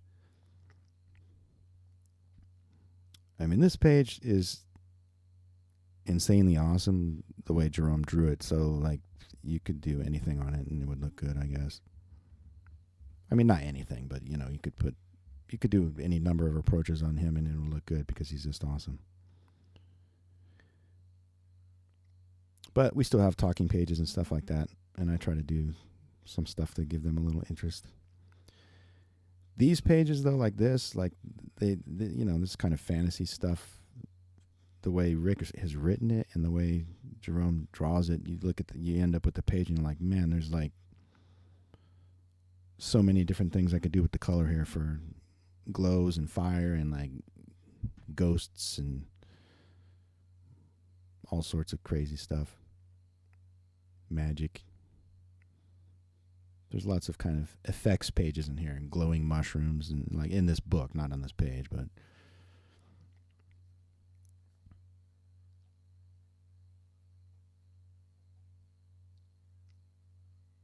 that's where I dropped in the info because I wanted to check the total ink on the dark colors on this guy's, like, whatever the fuck that is he's wearing on his head. Like, alien helmet thing.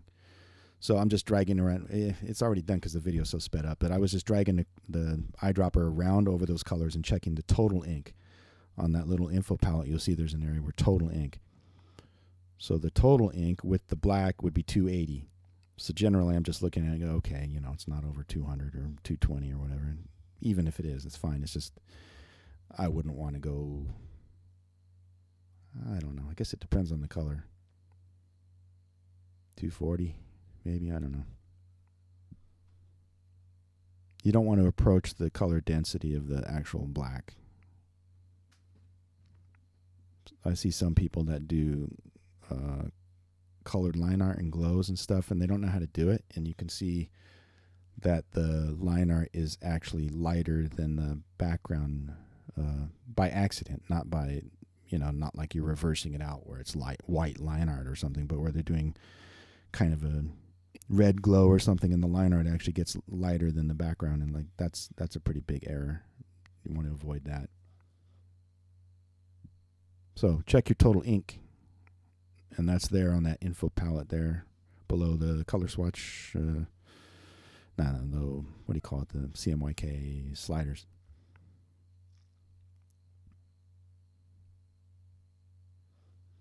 Slowly working them out, element by element. So I grab one section and then I paint that. So now I'm doing his arms and his hands and his face. Again, do the brush first, and then it'll go to the pen. On this, I was switching back to the pen there on his face because his face is so small. The areas that are not blacked in. Here he's got a little bit more blacks. So I'm using the pen tool a little bit more. Pick up that little spot of his nose, a little bit on his cheek, edge of the lip.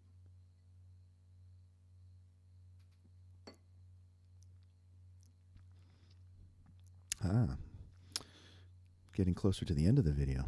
We're almost done. Straight into pen. Little sharper highlight on the shoulder. Deltoid. Now the flutes. And again, this will go up onto the color dodge layer for the sharper highlights. I don't use color dodge on everything. It's just for when I want the more extreme highlights. Then I think I switch on the screen right. He's got kind of a reflective color on him that's more red in the orange, and on the left it's more yellow in the orange. Now here's where I do the background, where it's going to get lighter behind him, focus on him a little bit more. Then I go to the Nagel brush that I used for some stuff in the smoke before. This is me just checking the focal point, rough in something real quick, zoom way out, see if it looks good, and yeah, I like it. So run with it. Not using a mask right now, but I think I switched to a mask. Yeah, there you go. Then I can paint there, and then I can fade the tentacle in after I paint it. Add that tentacle as well. Or fade it in. No, I just added it in.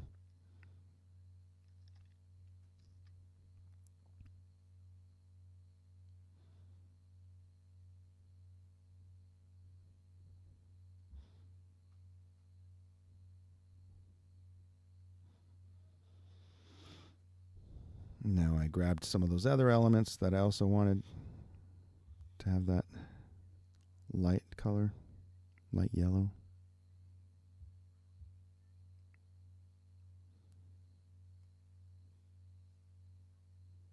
Well, he's now the point of highest contrast on the page. Right? Zoom way out. Now I should turn it upside down or something. I do that a few times in this video. I don't do that very often, though. Usually I just zoom out. More of that Nagel smoke brush. Maybe too much.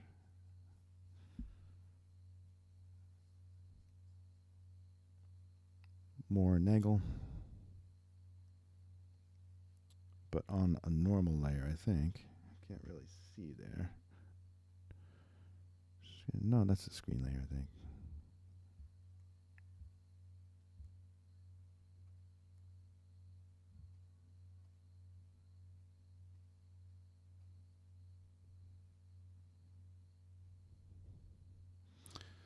So I start off with that Nagel brush, and then I'll switch to an airbrush, like just a regular airbrush, and grab my color off the underlying layer because the glow is affecting the color. I start with that underlying layer, and then I tweaked it in the color picker to make it a bit darker. This is for the adding the dark shading stuff on the smoke.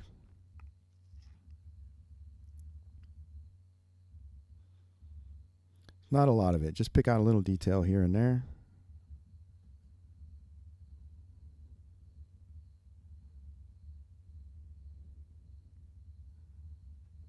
Regular airbrush.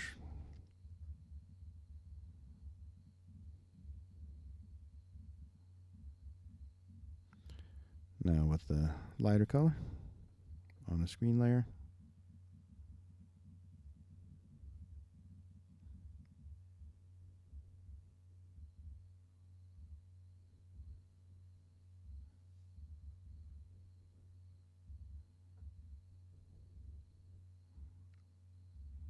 Not intended to be super high contrast area of the smoke. Just again, a little bit of detailing.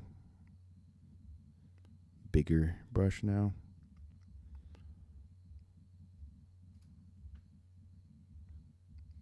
Haloing certain areas.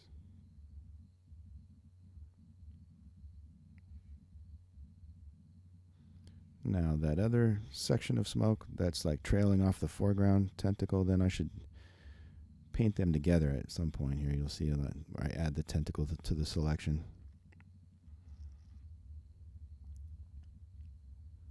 It's regular airbrush again.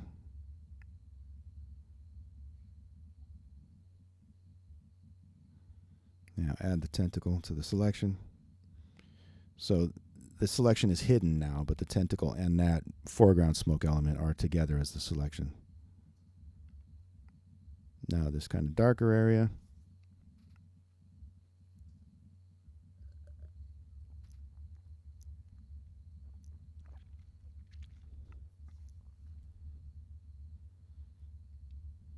Zoom out.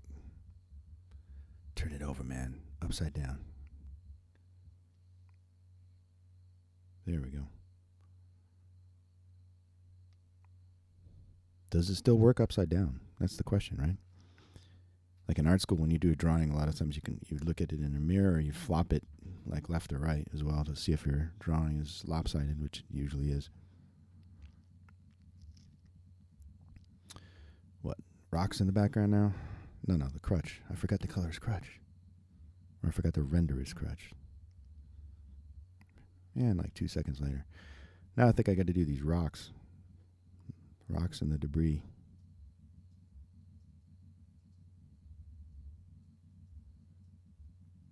Oh yeah, I forgot. I'm adjusting this guy's clothes. I think I go back and forth on his jacket. I change it and then I change it again. I think I change him more after painting the rocks. Testing the color. This is that kind of rock texture from real painted watercolors that I scanned in and made a brush out of, like in the video I already have up here about doing that.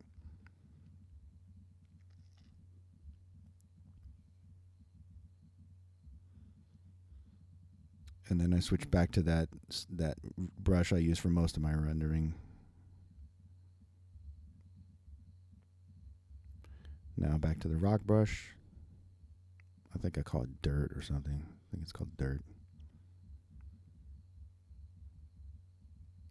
All the debris is selected.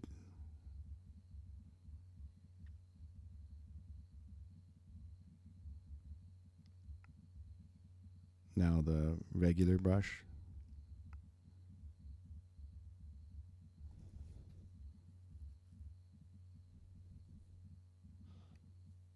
Now the highlights with the regular brush. I don't use the pen on these rocks. Sometimes I do, but not on these ones.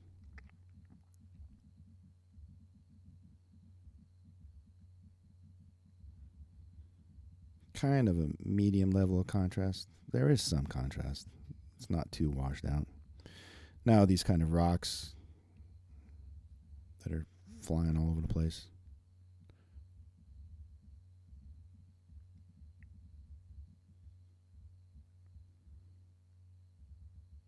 Zoom out, zoom back in. Now the building. It didn't have its var painted, so I have to go back and get the var colors for the hue variety. Go on that second set of layers, do the hue variety, and then get back to my background colors for rendering.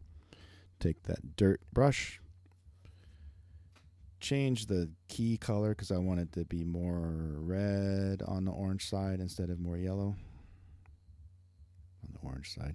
As far as its orange hue, it's a little bit less towards the yellow side of that hue wheel if you're on there. Just about done. Looks like there's 5 minutes left in the video or something like that.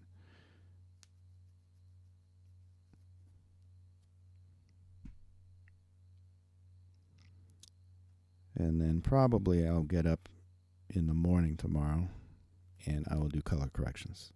Sometimes that's the good way to do. You do color corrections after sitting on it for a day or so. Who knows? Maybe I'll do it tonight. Sometimes that's fun to do at night. You open up a beer, put on the headphones, and just do color corrections. Color grading. Adjusting that guy again. Then I'm going to change his skin and his inner shirt as well.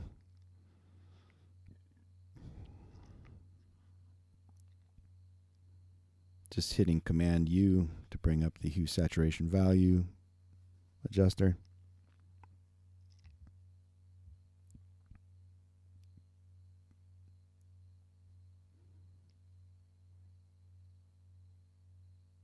Got to change the skin. Yeah, that looks much better. And the hair also blue. And then between him and the background, I didn't want like contrast, actually, too much. I mean, I want some. You'll see I'm going to trace him out. I'm going to trace his line art out and then fade the glow over him a bit. But I didn't want like a big value change between his hair and the background. Why, you ask? I didn't want to draw too much attention to him.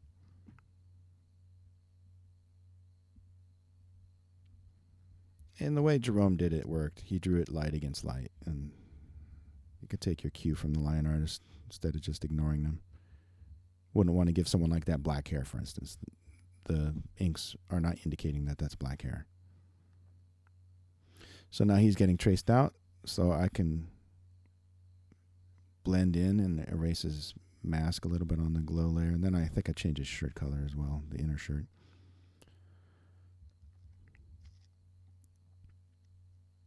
Setting up his mask, then going to the glow layer.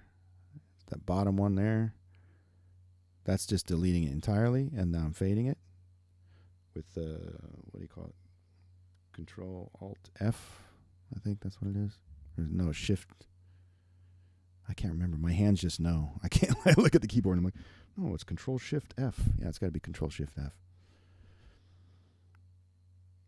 That's one of the videos I did like yesterday. It's one of the quick tutorials here. If you look on the quick section, there's one about the fade command. Go watch that. Adjusting his jacket again. Using the fade again after I adjusted it.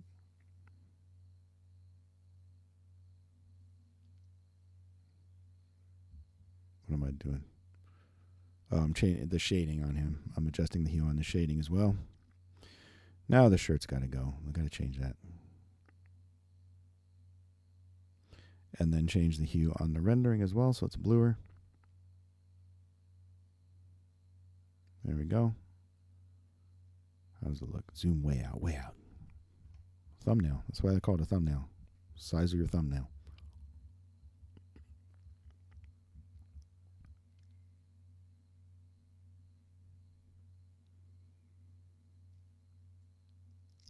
And I think that's about it. Just over a minute away from done. Oh, I had a little highlight here on the screen left on his chest.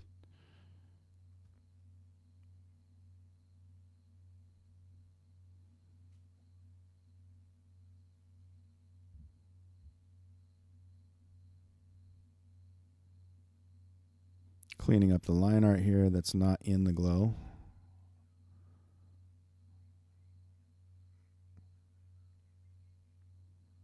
I just noticed when I was doing that other stuff, sometimes you don't notice, you know, and then you're doing something else and you go, oh shit, I forgot to clean that up.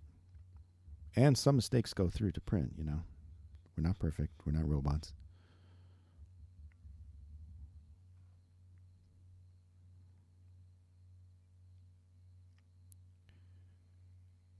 And that's about it for this video.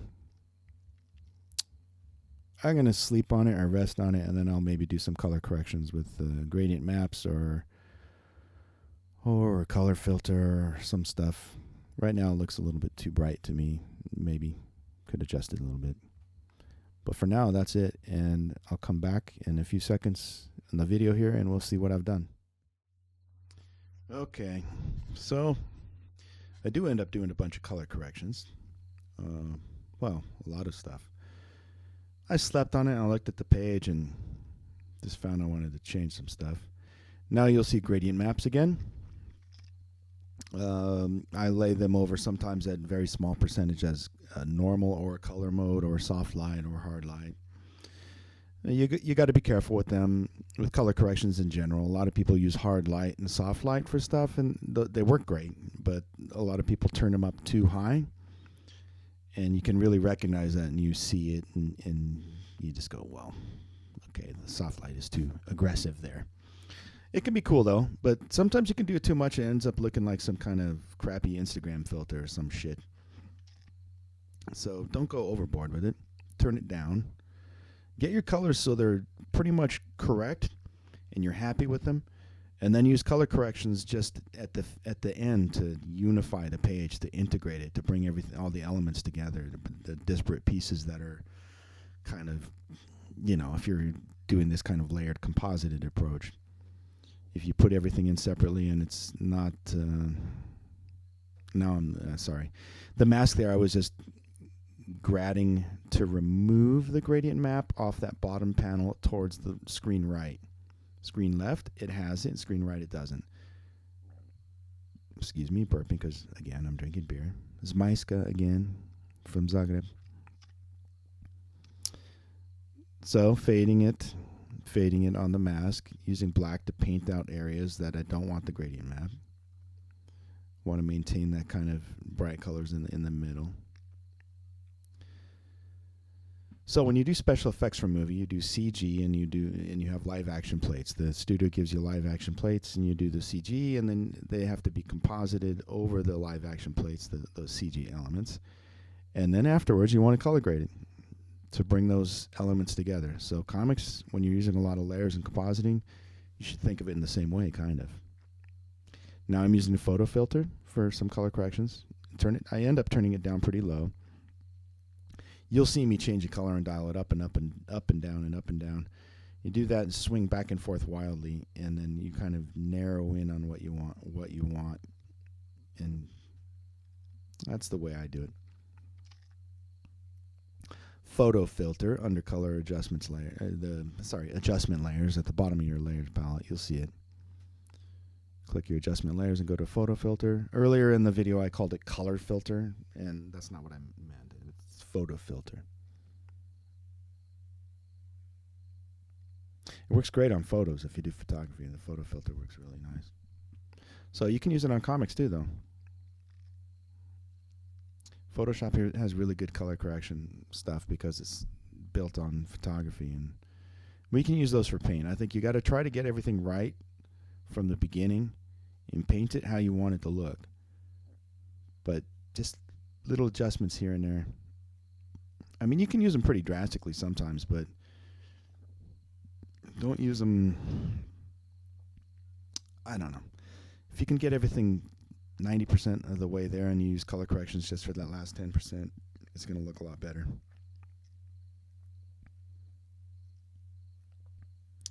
I'm removing some of the Photoshop paint off of the sky there because it was burying too much of the paint from Corel Painter.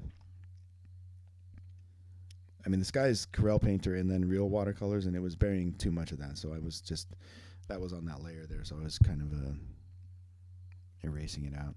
Now the Nagel brush, which I was using for smoke and fire stuff before, I ended up deciding that I wanted that dress, cape, whatever the fuck that guy's wearing, that I wanted to highlight it a bit more. While I'm doing this, though, I end up flattening the layer into the other layers or something.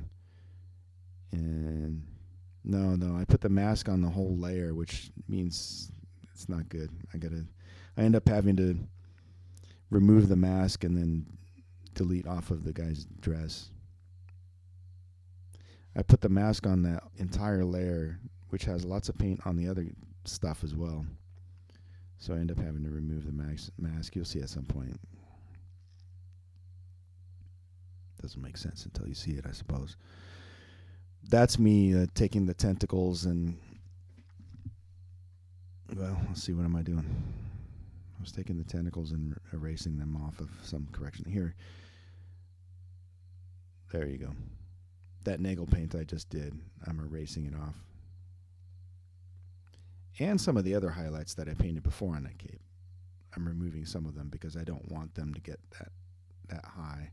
I probably should do it on the tip of that tail of his dress there too, but I decide not to. Another in a long series of bad decisions in my life. No, I'm kidding. Well, let's see what's going on here. Looking at the page. Now here's a second session of color corrections. That was one session. Now this is the other one where this one I decide I want to desaturate a lot of the sky area, especially the sky and smoke and some stuff. The city that this took place in is a very bright city, like a kind of like Disneyland kind of city. So it had lots of bright colors, and when he arrived, he's supposed to be bringing hell with him. Now, in some of the colors, I still had them colored like they were before he came, and it was fading into it in the sky and stuff. But the sky ended up, it had too much of that kind of pinky purple from the previous scene, so I decided to make it more hellish with desaturation and brightness, dialing the brightness down.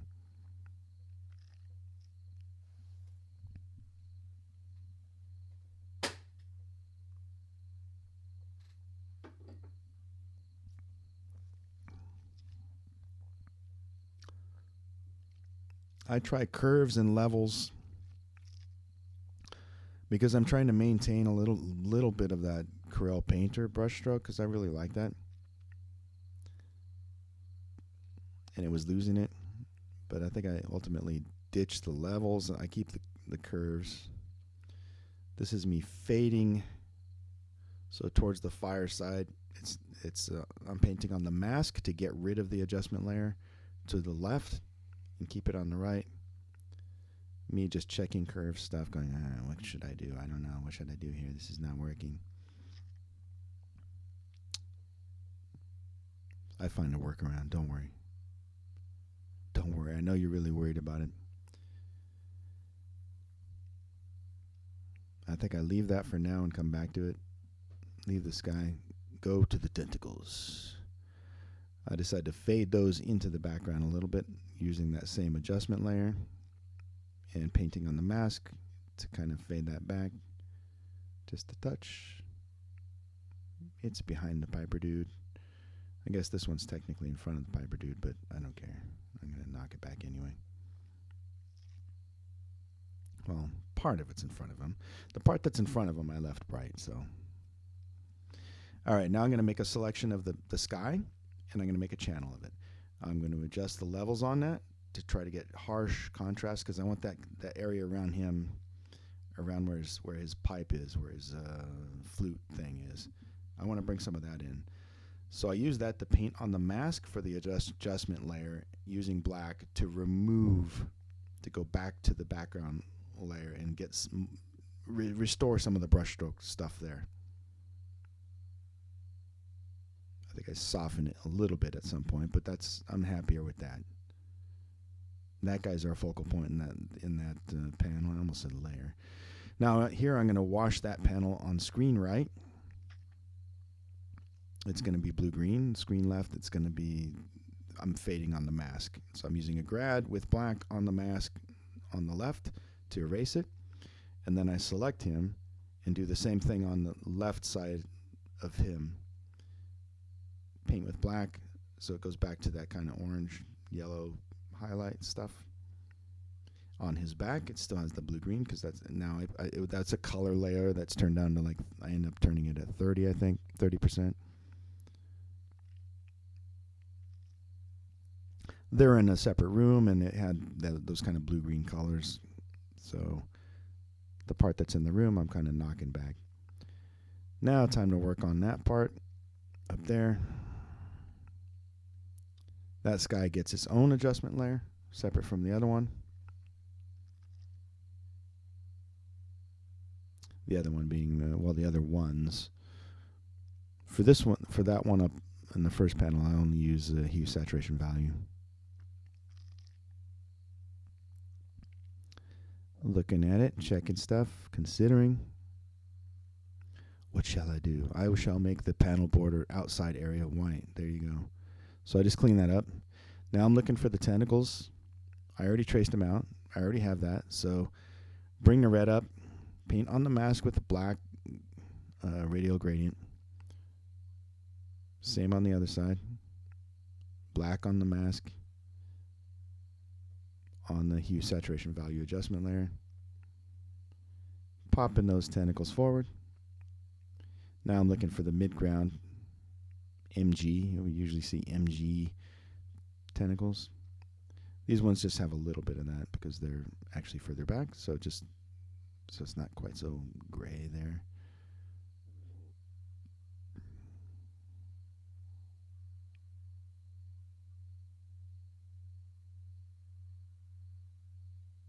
Stupid Deezer kept popping up in song notifications. I had it on shuffle play and it kept playing shitty music that I didn't like, which was annoying. So I kept skipping, no, not that song, not that song, not song. And such is life with shuffle play. It's kind of like Spotify for you filthy Americans. In Europe, I think we use Deezer more. At least I do. I use Deezer. Now fading the building back. Here I'm taking these kind of embery spark things and I'm selecting them. I end up like doing, undoing, checking. And then there's little parts of it that are actually on some layers, like paint layers. So I end up having to go and select those. Because I'm doing this and I notice, wait, those they're not, it's not selected. What the fuck? Motherfucker. Which layer is that on? There it is. It's on that layer. Use the magic wand. Tolerance too high. Selecting all that shit. So no. Fuck that. Turn the tolerance down, select them, select. But this one's painted, so I have to turn the tolerance up, select those. I think I make a channel of this. Bang. So I saved it. Once I made the selection, I'm like, I don't want to do that again. Save a channel. Now I'm going to fade that smoke into the sky so it's not, you see how it's got that sharp edge on that stuff there. It's like, oops. Nope, it's not that one. It's that one. There you go. It's that layer. Fade it into the background. I have to grab that tentacle there where it's almost too white on the edge there. Clean that up. Okay. I think now that I got that done, now I can grab the embers. Grab those. And now I'm going to go to the mask and paint with black on the mask just using the gradient. Bring the embers forward.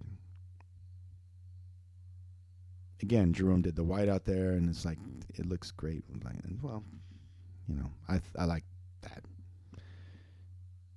I like his white out, man.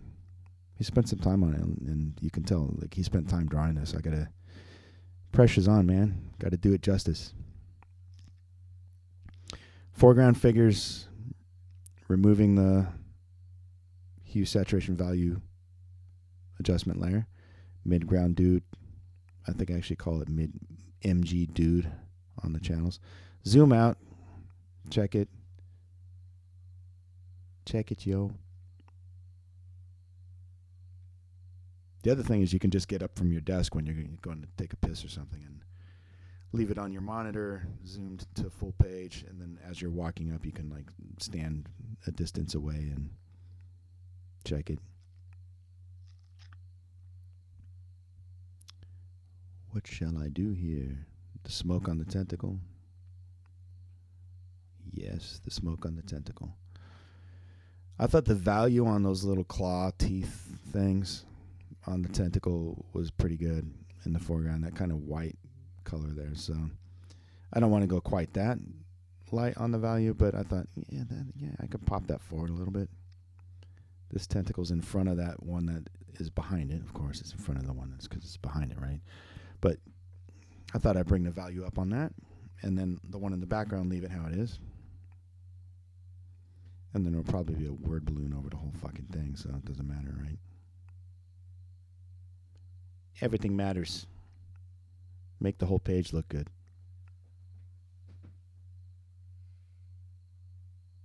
Or try to, anyway.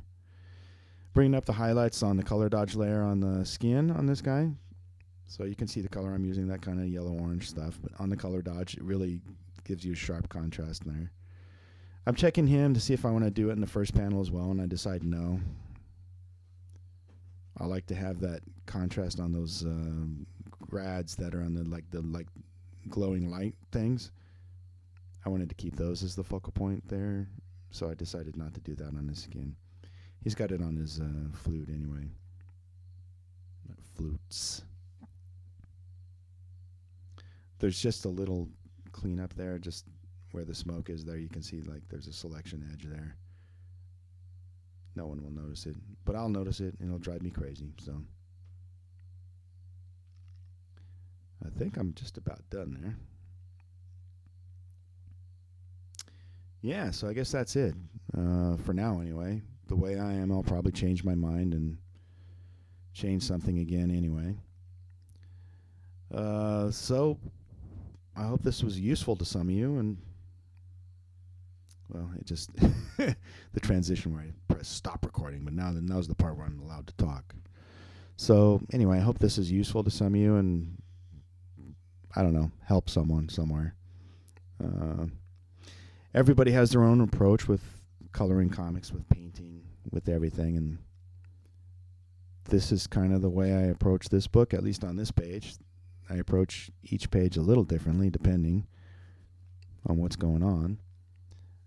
But that's how I approach that one. Hopefully it helped you, and I'll see you next time. Probably middle of the week I'll post some quick video that shows you something that's basic, and then on the weekend I'll do maybe a little longer one and try to show something more in depth.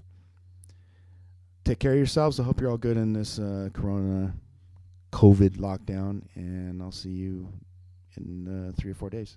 Cheers.